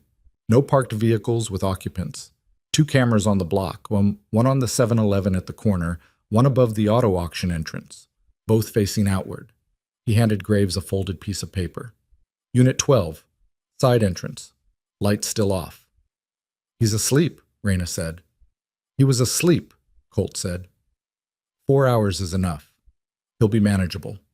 She looked at the building. It was a 2-story complex, the kind that had been built in the 80s and not significantly updated since. Exterior doors, parking underneath the units, the ambient noise of the city around it, but not in it. The specific quietness of a place where people were paying to be forgotten. A light was on in Unit 8. Unit 12 was dark. "I go alone," she said. "No," Graves said. "If he looks out the window and sees you," she said, "we lose him. He doesn't know my face. He doesn't have my name." She looked at him directly. "Let me do what you can't." Graves looked at her for a long moment in which several arguments crossed his face and were rejected in sequence. "Colt stays on the south exit," he said finally. "I'm at the stairwell. If anything moves wrong, I'll knock twice if I need you," she said. She walked across the parking lot before she could think about it too carefully. The side entrance opened with the code Colt had gotten from a property record. The building's management company used a standard 4-digit default they'd never changed, which was either laziness or optimism. She took the stairs to the second floor and walked the outdoor corridor to Unit 12 and stood at the door. Listened. Silence from inside. The low sound of a city at 3 a.m., distant traffic, a dog somewhere, the clank of something in a dumpster half a block away. She knocked. Nothing. She knocked again, 3 times, harder. A light went on inside. She could see the crack of it under the door. Footsteps. Heavy, the footsteps of a man who is not small, coming to the door with the irritable shuffle of someone pulled from sleep. "Who is it?" said a voice. Not a question. The hostile declarative of someone who is not expecting good news at 3 a.m. and has already decided it's bad. "My name is Raina Mercer," she said, clearly, not too loud. "My mother was Eleanor Mercer. Her property was on Route 247 in San Bernardino County. You notarized documents related to her second mortgage 3 years ago. I need 5 minutes." Silence on the other side of the door, long enough that she could feel the specific quality of it. Not sleeping, not ignoring, but the silence of someone making a calculation with information they weren't expecting to have to use tonight. The chain slid back. The door opened 4 inches. Dale Fitch looked at her through the gap. He was 52, soft around the middle, in the way of a man whose body had been recording his anxiety and weight, with the red-rimmed eyes of someone who either drank heavily or didn't sleep well, and right now she suspected both. He looked at her face for a moment, looked past her at the corridor. "You alone?" he said. "Yes," she said. One of the useful things about saying things that were only technically true. He looked at her for another moment. Then he opened the door. The unit was the inside of a man in managed decline. Not dirty. He was keeping it together enough for the dishes to be washed and the surfaces to be clear, but the kind of order that is exhausting to maintain, that costs more than it should, because the real disorder is somewhere underneath the clean counters. A television on mute was showing a baseball game, the second one she'd seen playing in this orbit tonight, which struck her as either coincidence or the specific comfort men reached for when they couldn't sleep. There were 3 empty beer cans on the table and a 4th in his hand. He didn't offer her anything. He stood in the middle of the room and looked at her with the wary, calculating attention of a man assessing a threat while pretending to be unbothered. "I don't know what documents you're talking about," he said. "That's fine," she said. She put her bag down on the table and opened it and took out the folder and put 3 pages in front of him. He didn't move toward them. She waited. He looked at the pages from across the table with the specific reluctance of someone who knows what they're going to see and doesn't want to see it confirmed. "This is the second mortgage on Eleanor Mercer's property in San Bernardino County," she said. "Originated through Clearwater Lending, brokered by Harlan Fitch and Associates." She let a beat go by. "The notary stamp on page 3 is registered to a license number that traces to a mail forwarding address in Las Vegas. The signature on the documents is my mother's name in handwriting that doesn't match any other instance of her signature in the county recorder's records." She looked at him steadily. "My mother had early-stage vascular dementia at the time of signing. She could not have understood what she was signing." Fitch was very still. "I don't know anything about that," he said. His voice had changed, flattened, the hostility drained out of it and replaced with something colder and more controlled, the voice of a man running a script. "Dale," she said, "I'm not a lawyer. I'm not law enforcement. I'm not recording this." She paused. "I'm a woman whose mother's house was stolen by a man named Victor Kane, and I have evidence of federal mortgage fraud, and what I need from you is not a confession. I need a name." He looked at her. "The notary," she said. "Who was the notary?" He turned away from her, walked to the window and looked out at the parking lot below, and she watched his reflection in the glass. The set of his shoulders, the way his hand tightened on the beer can, the small movements of a man running internal arguments. "You don't understand what you're walking into," he said to the window. "I understand more than you think," she said. "No." He turned around, and his face had changed again, but something stripping away, some layer of managed denial going thin. "You think this is about a house. You think Kane is a real estate crook with dirty lawyers." He set the beer down. "Kane is—" He stopped, shook his head, pressed both hands flat on the table. The room felt different. She waited. "The man he uses for security," Fitch said. "The one who came here last week." His voice had dropped, gotten quieter in the way that things get quieter when they're genuinely serious rather than performed. "He didn't threaten me. He sat in that chair." He pointed at the chair by the window. "He sat there and he talked about my son. He knew his work schedule. He knew the name of his girlfriend. He knew—" He stopped again. "This man has a history. Before Kane, he was— the kind of work he used to do wasn't bodyguard work." "What kind of work?" Raina said.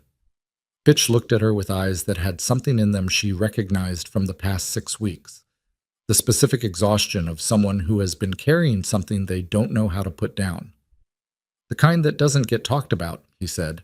"The kind that governments use and then lose the paperwork for." The room was very quiet. "Kane has a contract with someone who used to work for people who don't appear in news articles," Fitch said. "And whatever you're building, lady, whatever folder you've got, whatever witnesses you think you have, these are not people who respond to lawyers." She thought about Sheila Voss in a hospital bed in Victorville. "I know that," she said. "You don't know it the way you need to know it." "Dale?" She leaned forward. "The notary. Just the name." He looked at her for a long time. Then he said a name. She wrote it down. She was halfway to the door when his phone buzzed. The sound of it was ordinary, a notification, the kind of sound phones made 40 times a day. But Fitch looked at it and went the color of bad concrete, the specific gray of a man whose blood has just made a decision to go somewhere else. "You need to leave," he said. Not to her, not quite. To the room, to the situation, to whatever the phone had just told him. "What is it?" she said. He turned the phone around. It was a photo, taken from outside, from the parking lot below, through the window, of this room, taken in the last 10 minutes. She could see the back of her own head in it, the table with the documents, Fitch's face looking toward the window. They already knew she was here. She moved. She hit the corridor at a pace just under running, because running was noise and noise was worse, and she pulled her phone out and typed 2 letters, XX, and sent them to Graves because she didn't have breath for a call. The stairwell door was at the end of the corridor, 15 feet, and she made it in 4 seconds and pushed through and took the stairs 2 at a time, the metal railing cold under her palm. The stairwell lit by a single fluorescent that buzzed and flickered in a way that made the shadows jump. She came out the side entrance at ground level. Graves was already there. He had been at the stairwell entrance, 10 feet away, exactly where he'd said. And he read her face before she said a word, and his hand was at her arm and they were moving before she finished the sentence. "They photographed me through the window," she said. "We have maybe—" "I know," he said. "Colt clocked a car on the south end 40 seconds ago. Just parked. Just sitting." "How many?" "One car, 2 occupants. Could be more." They came out of the shadow of the building into the parking lot, and the Road King was 30 feet away, and Colt was already on the dyno with the engine running, the sound of it low and deliberate. And she got on behind Graves without hesitating because there was no alternative to getting on behind Graves, no other option that made sense in the geography of this moment. The Road King started. A car engine started at the south end of the lot. Graves pulled out heading north, and she held on, and the cold air came at them like a wall.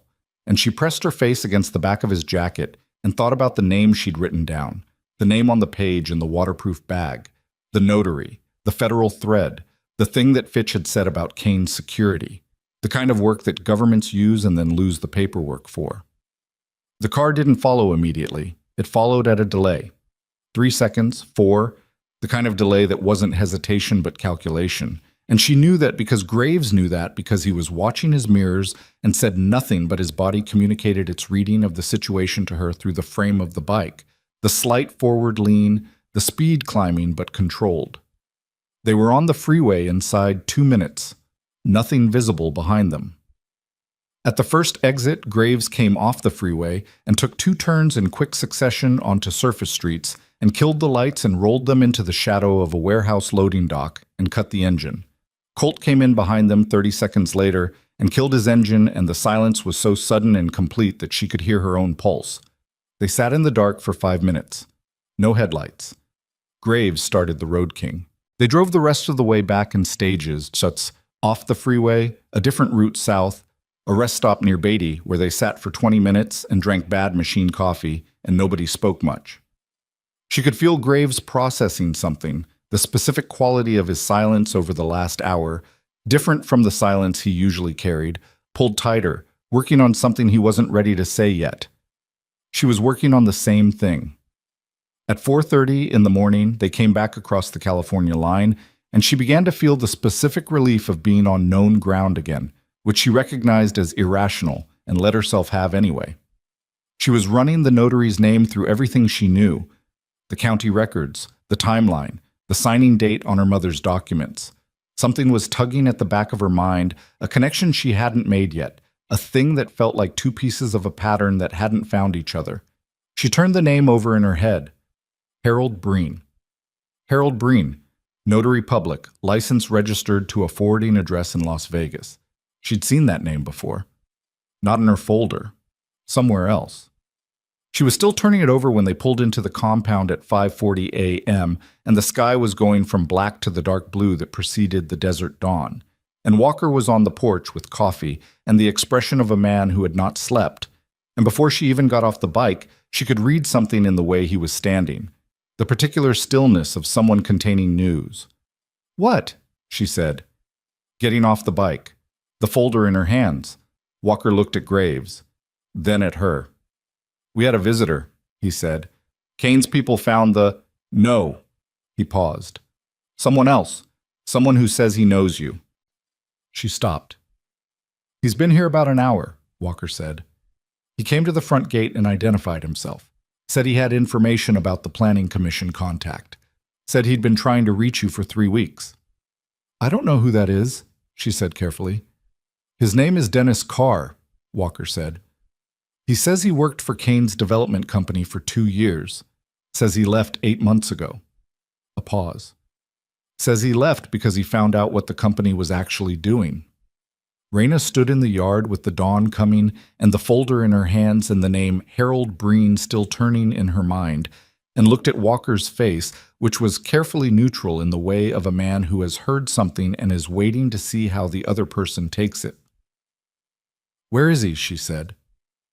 Walker led her through the main building to the back room, a small space that served as an office and storage, with a metal desk and a folding chair and shelves of mechanical parts and paper.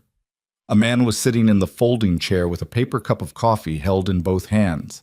He was 40, maybe, thin in the way of people whose anxiety runs their metabolism, with the look of someone who had driven through the night in the same clothes they'd put on the morning before. He looked up when she came in. She looked at his face. She had never seen Dennis Carr before in her life. She was certain of it. She remembered faces. It was a specific skill she'd developed out of necessity, the nurse's ability to catalog the faces of patients and family members, and the rotating cast of administrators and colleagues and strangers in waiting rooms. She had never seen this face, but something else happened when she looked at him.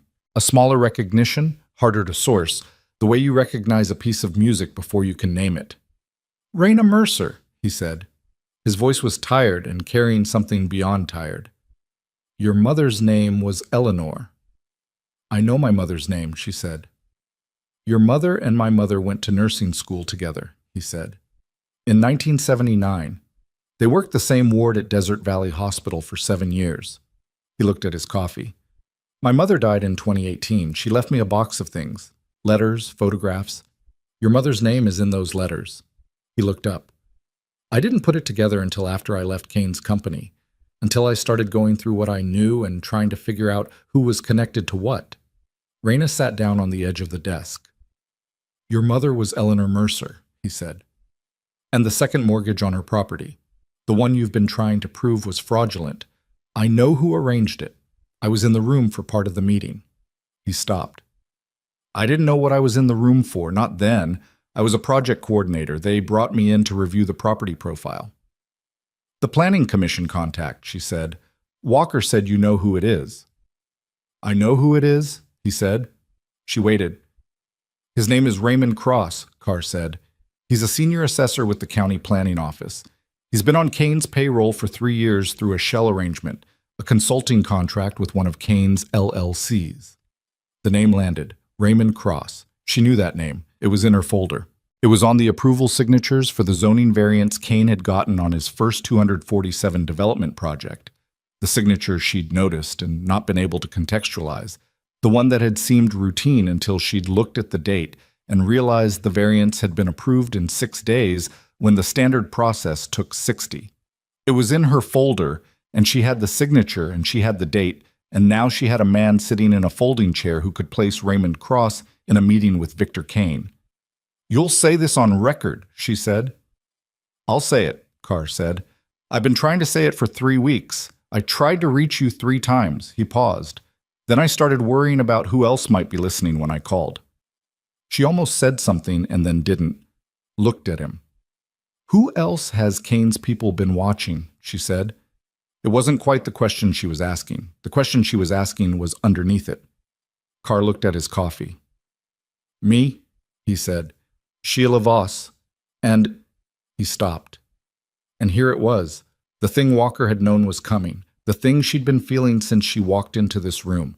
The thing that had the shape of something she hadn't let herself articulate yet.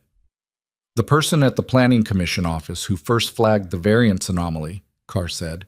"The one who started asking questions from the inside before you ever filed your first document." She waited. "She didn't tell you," Carr said. He looked at her face and read it precisely. "She never told you." "Who?" Raina said, quietly. The kind of quiet that was not calm. "Her name is Margot Seal," he said. "She's a deputy assessor.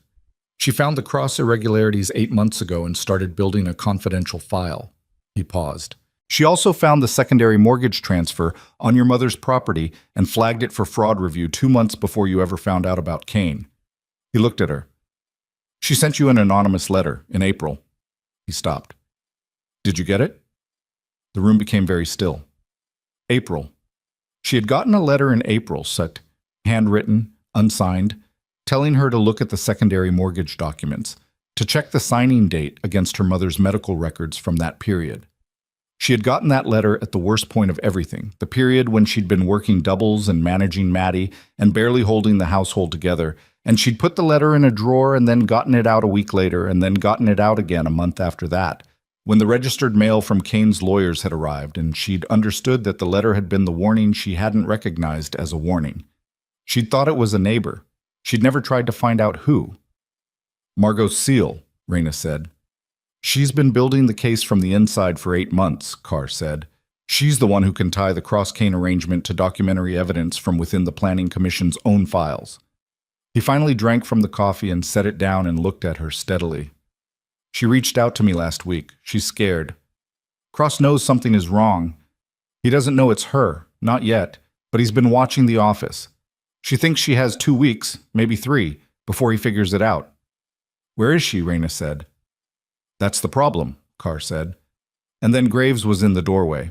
He'd been at the door long enough to hear the last minutes.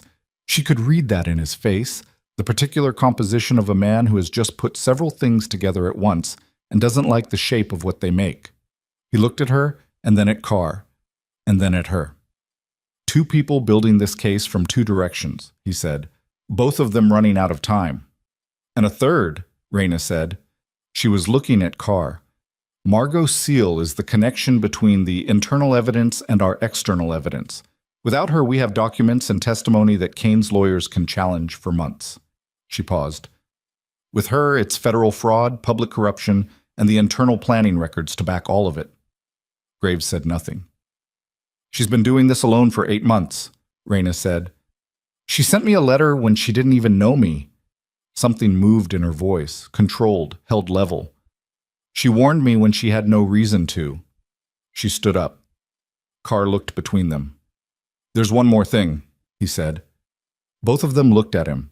He reached into his jacket and took out his phone and pulled up a document. A photograph of a page, dense text, what looked like a legal brief or a contract cover sheet. He put it on the desk facing Raina. She looked at it. The name at the top of the document was Victor Kane LLC, as expected. The project name was Route 247 Corridor Redevelopment Initiative, as expected. The scope of work section used language she recognized from Kane's development filings. And then she reached the signatory block at the bottom. 2 signatories. Kane's counsel. And a second party. A consulting firm retained for security and investigative services.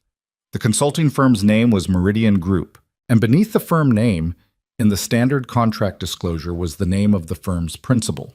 She read the name. She read it again. She looked up at Graves. His face had changed. Not toward fear. Graves didn't go toward fear. She had understood that about him in the last 18 hours. It went toward something that was worse than fear, something that was grief and controlled rage held in a very precise internal balance. His jaw was set, and his eyes had the quality she'd first seen in the parking lot when he was looking at the $2 bill. Something looking inward, at a specific point in a specific past. You know this name, she said. It wasn't a question. I know this name, he said. How? He didn't answer immediately. He looked at the document for a long moment. Because he saved my life once, Graves said, in the second sand, in a situation where saving my life also served his own purposes. A pause that was not long, but felt long. And because 4 years after that, he burned someone I trusted to protect a contract that wasn't worth what it cost. He looked at her. And because I've been wondering for 3 years where he went. The name on the document was Thomas Vane. He's here, Raina said. He's the one running Kane's security. He's the one who visited Fitch, Graves said. He's the one who got to Sheila Voss. The words sat between them in the early morning light, and neither of them finished the thought out loud because the thought was finished already, and what came after it wasn't a thought, but a decision. The kind of decision you make with your whole body, not just your mind, the kind you can't unmake. He knows your face, she said. Yeah, Graves said, and I know his. The compound was waking around them. Engines turning over somewhere outside, Bishop's voice in the kitchen, the coffee maker cycling. Normal sounds, the ordinary sounds of a morning that had no idea what had just been understood inside the back room. Raina looked at the document, then she looked at the folder. Then she looked at Graves, who was standing in the doorway with the dawn light behind him, and 11 years of scar tissue, and 2 tours in the sand, and a $2 bill in his breast pocket, and the name of a man he'd thought he'd left behind, now printed on a contract in a room in the California desert. We can't go at this the way we planned, she said. No, he said. Vane knows the approach. He's been watching Fitch, which means he was expecting someone to come. He'll have adjusted. She was thinking out loud, the way she thought when the situation changed faster than the plan. He knows you. He'll have people watching for Iron Compass. Yes. So everything we've built is still good, he said. The documents, the notary name, Carr's testimony, cross. He paused. The evidence is clean. The approach has to change. How? She said. He looked at her for a moment, and then, from outside, sharp, sudden, wrong, came the sound of a voice raised in the compound yard, and then the sound of boots on gravel, and then Walker's voice carrying through the wall with the specific frequency of a man delivering information he doesn't have time to soften. Graves turned. Raina followed him out. Walker was in the main room with two men she didn't recognize. Not bikers, something else. The look of men carrying authority they hadn't earned through the same channels. And he was standing between them and the hallway with the controlled patience of someone buying time. "Their county sheriff," Graves said quietly at her ear, reading something she hadn't read yet. "What do they want?" One of the men in the main room looked up and found her face. "Raina Mercer?" he said. She said nothing. "We have a warrant," he said, "in connection with documents reported stolen from the San Bernardino County Recorder's office." The folder in her hands went very heavy. "Those documents aren't stolen," she said carefully. "They're my mother's mortgage records." "Ma'am," the second one said, with the practiced non-inflection of someone who is going to say the same thing regardless of what she says, "you need to come with us." The main room had filled quietly with Iron Compass men. Not aggressive. Standing, positioned, the deliberate non-confrontational presence of people who had made a choice to be present. Walker hadn't moved from between the deputies in the hallway. Graves hadn't moved from beside her. The warrant. Kane couldn't touch the documents directly, couldn't steal them again without exposure, but he could manufacture a theft claim through the county office, tie the documents up in a legal process that would take weeks to clear, pull them out of her hands before she could use them, and in the interim, Margot Seal ran out of. Walker didn't move. That was the first thing. The two deputies were standing in the main room of the Iron Compass compound with a warrant and the particular authority of men who expected the warrant to do all the necessary work for them, and Walker was between them and the hallway, and he didn't move, and the quality of his not moving communicated something that had nothing to do with obstruction and everything to do with a man buying 60 seconds with his body. 60 seconds was enough. Graves had her arm, not rough, not dragging, the grip of someone moving with intention, and they were back in the hallway, and he said one word. "Carr." She turned. Carr was behind them, already standing, already reading the situation with the alert, rapid calibration of a man who had spent 8 months being afraid and had gotten very good at knowing when to move. "Back door," Graves said. "The folder," she said. "Take it." She had it. She'd had it the whole time, against her chest, her arms wrapped around it without conscious thought, the instinct of the past 6 weeks having made itself structural. They went through the kitchen and out the back door into the yard, and the desert morning air hit her, and she was moving, and her mind was doing two things at once, running the physical logistics of the next 60 seconds and running the legal architecture of what had just happened in the front room, because the warrant was a manufactured claim, and manufactured claims had a specific profile, and the profile had weaknesses if you knew where to look. "It's a civil filing," she said, moving fast across the yard. "Not criminal. They can't compel without a court order for specific documents. Not a general records warrant. Walker knows that. He'll make them specify." "How long does that buy us?" "An hour? Maybe 2. She looked at him. "Where are we going?" "Wrench has a truck," Graves said. 2 blocks east. We've kept it clean. Not registered to anyone in the chapter. If Vane's people are watching the compound entrance, they're watching for bikes." She stopped. He stopped. "Vane's people are already here," she said. "The warrant didn't come from Kane's lawyers in time for a 7 a.m. execution unless someone called it in last night." She looked at the compound perimeter, the fence line, the dark space between the outbuildings. "He knew we went to Reno. He knew we came back." Graves's face went through something very fast and came out the other side as controlled and specific as a hand closing around the handle of something. "He's watching the compound," Graves said.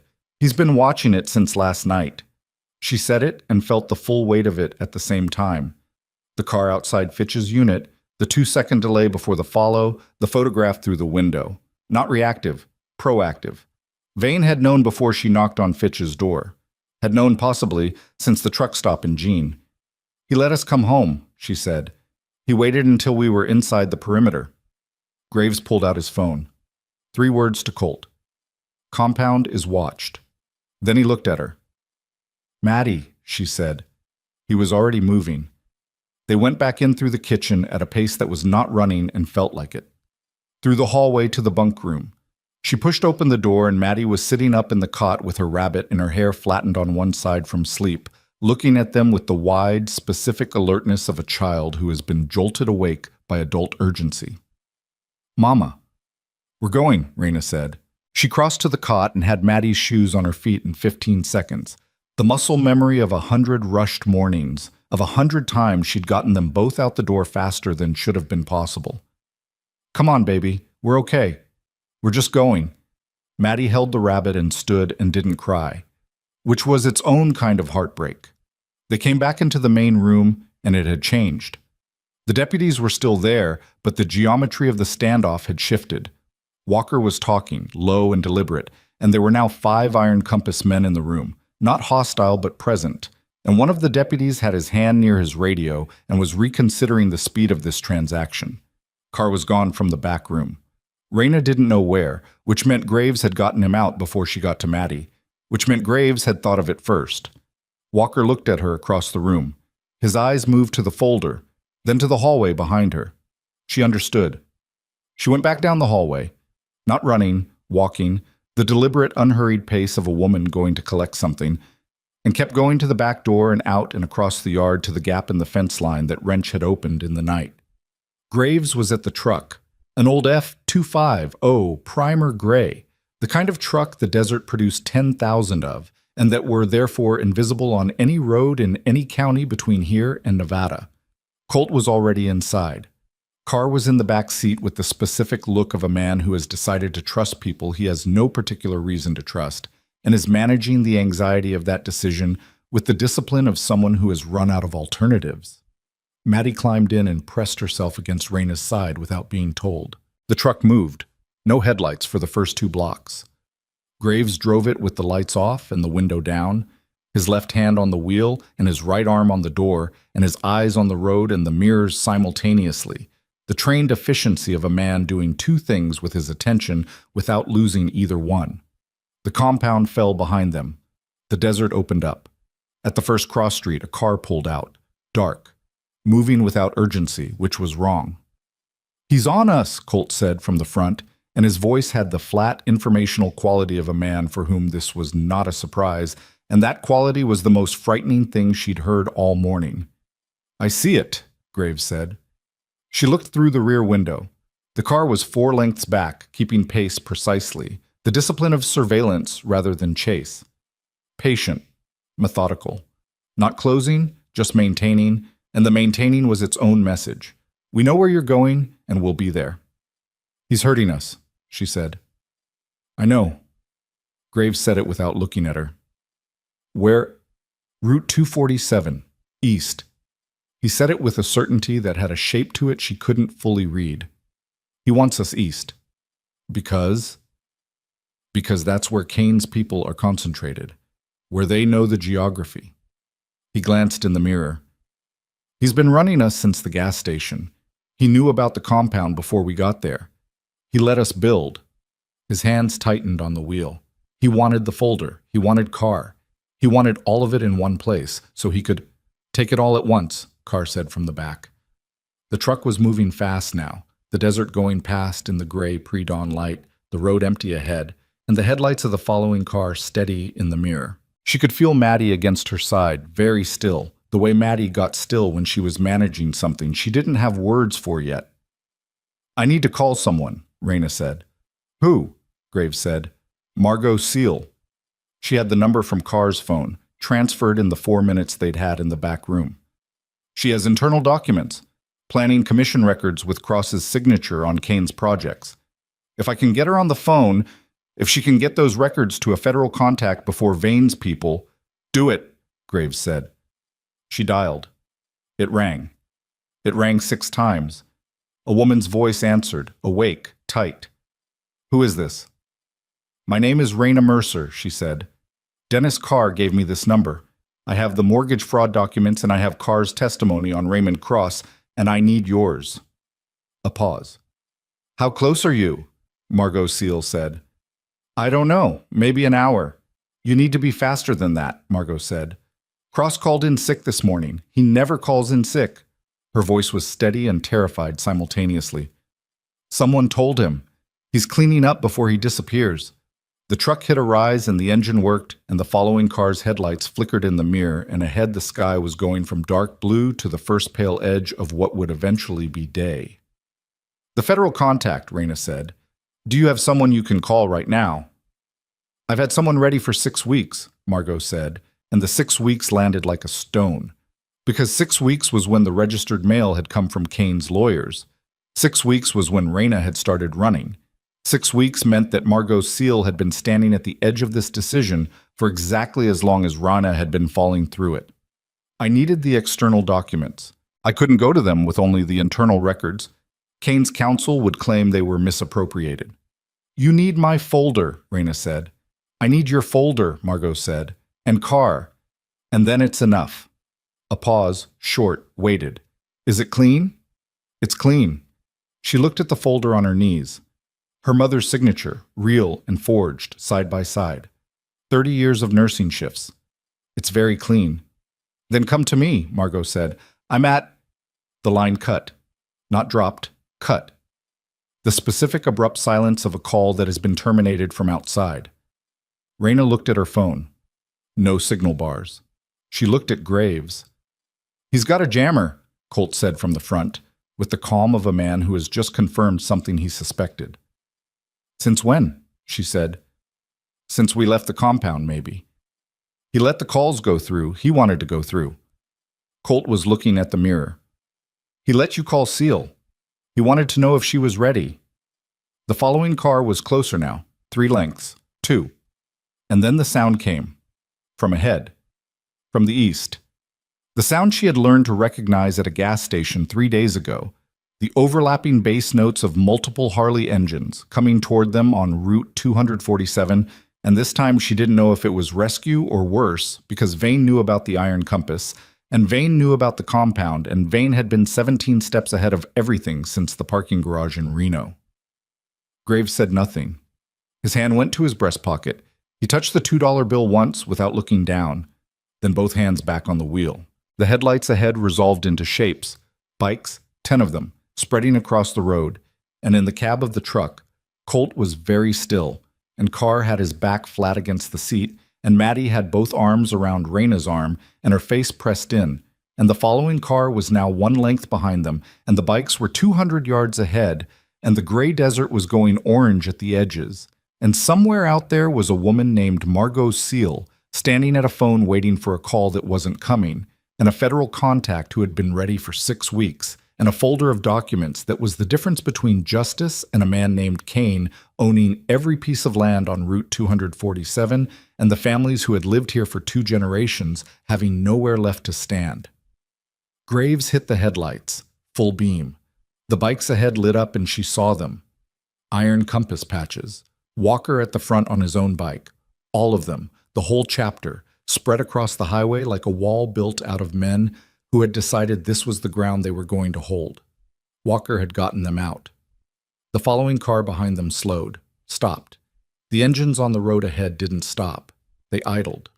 That specific low sound, patient and immovable, the sound of something that has been running a long time and is not interested in stopping. Graves brought the truck to a halt in the space between them and the idling car behind, and for a moment everyone was still, the desert holding its breath in the orange light of the early morning, and she could see a door opening on the following car, and she could see a figure stepping out, and even at this distance, even in this light, she could see the specific way the figure moved, controlled, economical, the movement of a man for whom all of this was professional, who had done things like this before, and harder and in worse conditions, and had come out the other side with the flat, empty capability of someone who has left most of himself in other situations. Thomas Vane stood in the road and looked at the truck. He looked at the wall of bikes ahead. Then he looked directly at the truck's windshield, at graves across the distance between them, and whatever passed between those two men in that look had years in it, had desert sand and fire in it, had a debt that had been accumulating interest in the dark for a long time. Graves opened the truck door. "Stay here," he said. To all of them, but he didn't look at any of them except her. He looked at her for 1 second, and in that second she could see everything that 11 years of silence and survival had compressed into the man sitting next to her, and she could see the $2 bill pressed against his chest, and she could see the decision that had been made. "Graves," she said. "Stay here," he said again. He got out of the truck. He walked toward Vane. Behind him, 14 iron compass engines held their idle, steady, patient, the sound of men who have chosen their position and are not interested in leaving it. And the desert morning pressed down orange and cold on all of it, and Raina sat in the truck with her daughter's arms around her arm and the folder on her knees and watched the only man she'd trusted in 6 weeks walk alone across the asphalt toward the thing that had been waiting for both of them since before any of this began. Vane watched him come. Neither of them reached for anything. They stopped 6 feet apart. The engines held. The sun broke the mesa line and threw long shadows across the road, and for 1 second everything was frozen in it. The light, the bikes, the two men, the truck, the desert, all of it suspended in the specific amber of a morning that was going to change everything before it was done. Vane said something. She couldn't hear it. Graves didn't answer. He just stood there, and the $2 bill was in his breast pocket over his heart, and his hands were open at his sides. And behind him 14 engines continued their patient, unmovable sound. And Raina Mercer held her daughter and watched and understood that some debts didn't get paid in money, that some things could only be settled by the men who carried them, in the open, in the light, with witnesses who would remember what happened here and why. Vane looked past Graves at the wall of bikes. He looked at the truck. He looked at the folder visible through the windshield.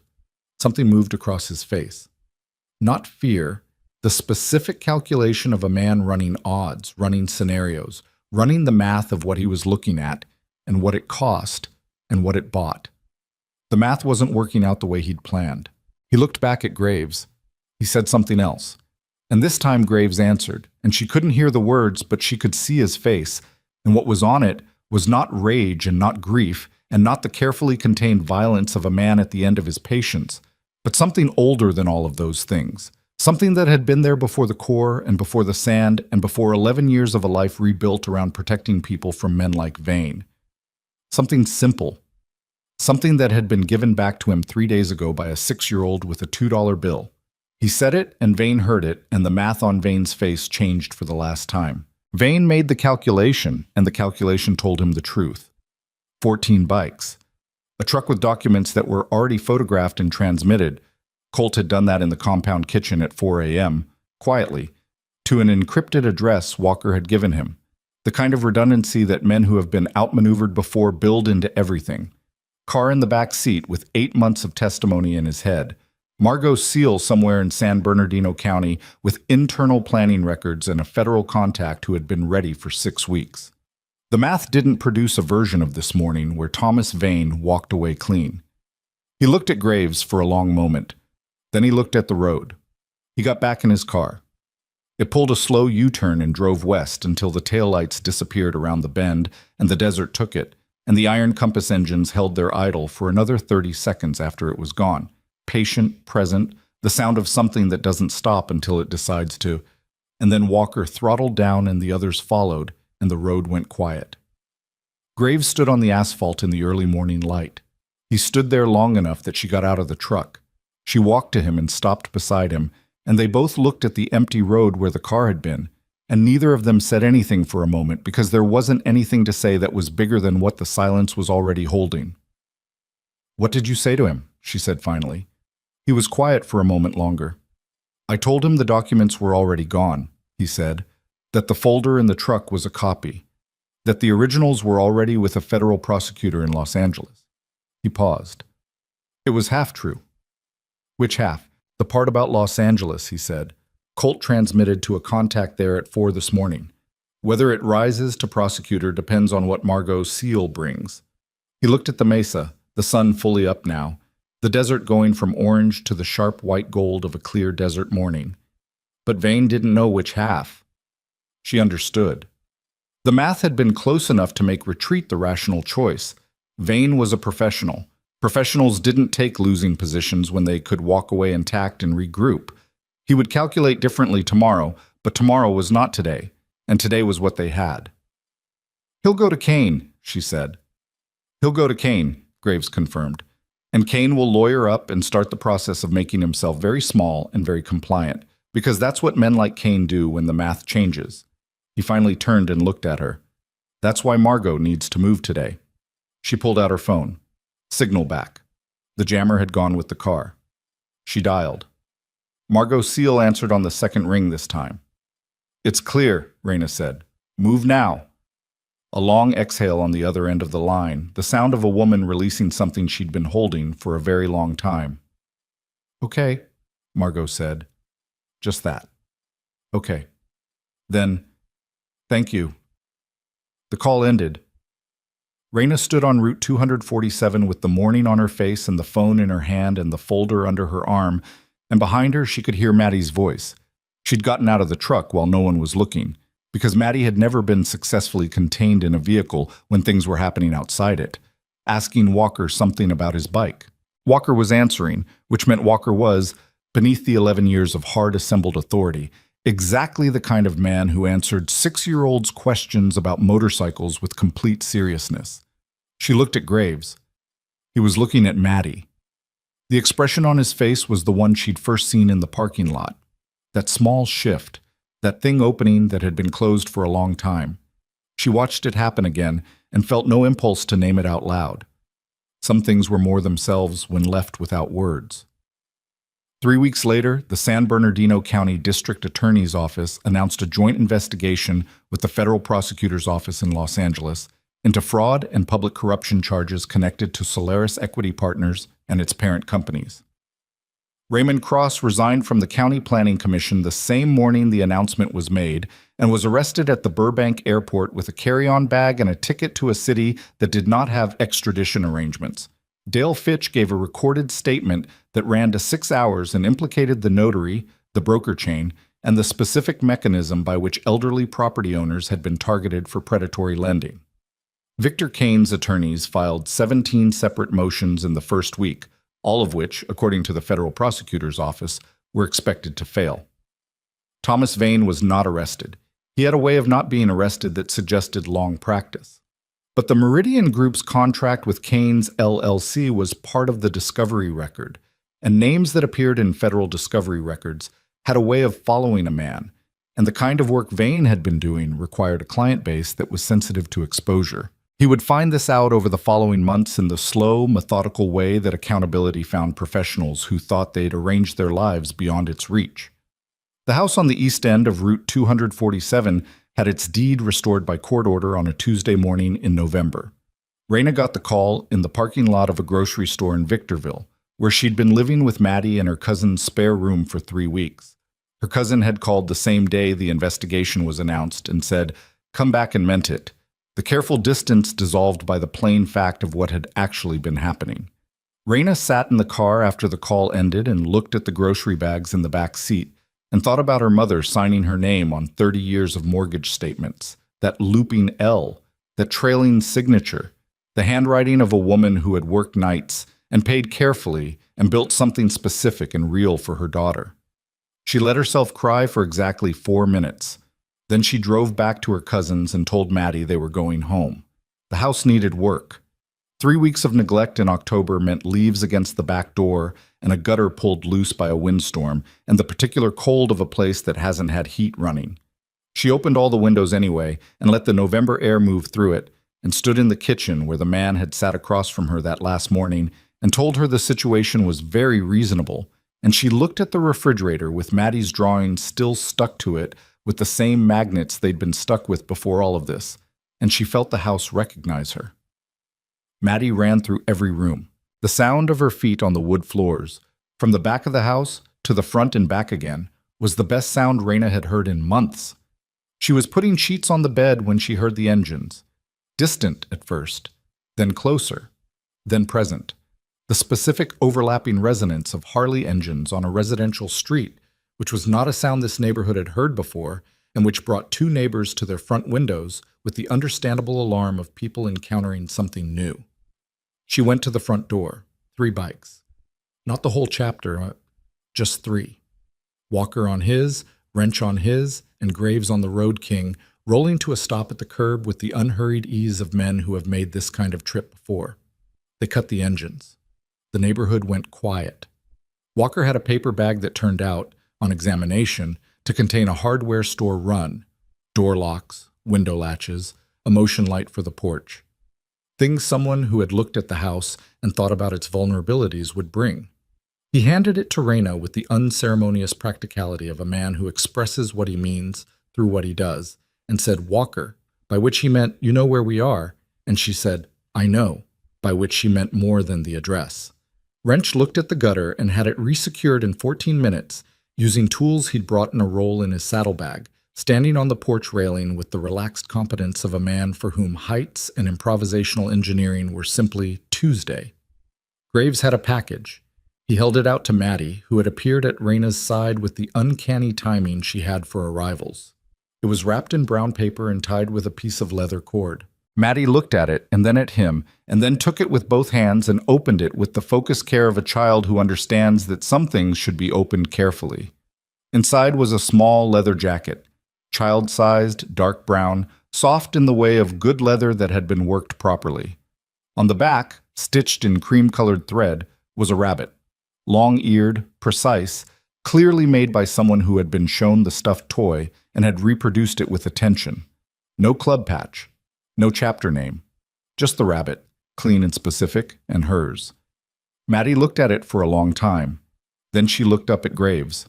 "You made this," she said. "Wrench made it," he said. "I told him what to put on it." "It's my rabbit." "Yeah." "It looks exactly like him." "He's a good rabbit, easy to draw." Maddie turned the jacket in her hands, examining the stitching, the way the leather had been cut, the small brass buttons at the front.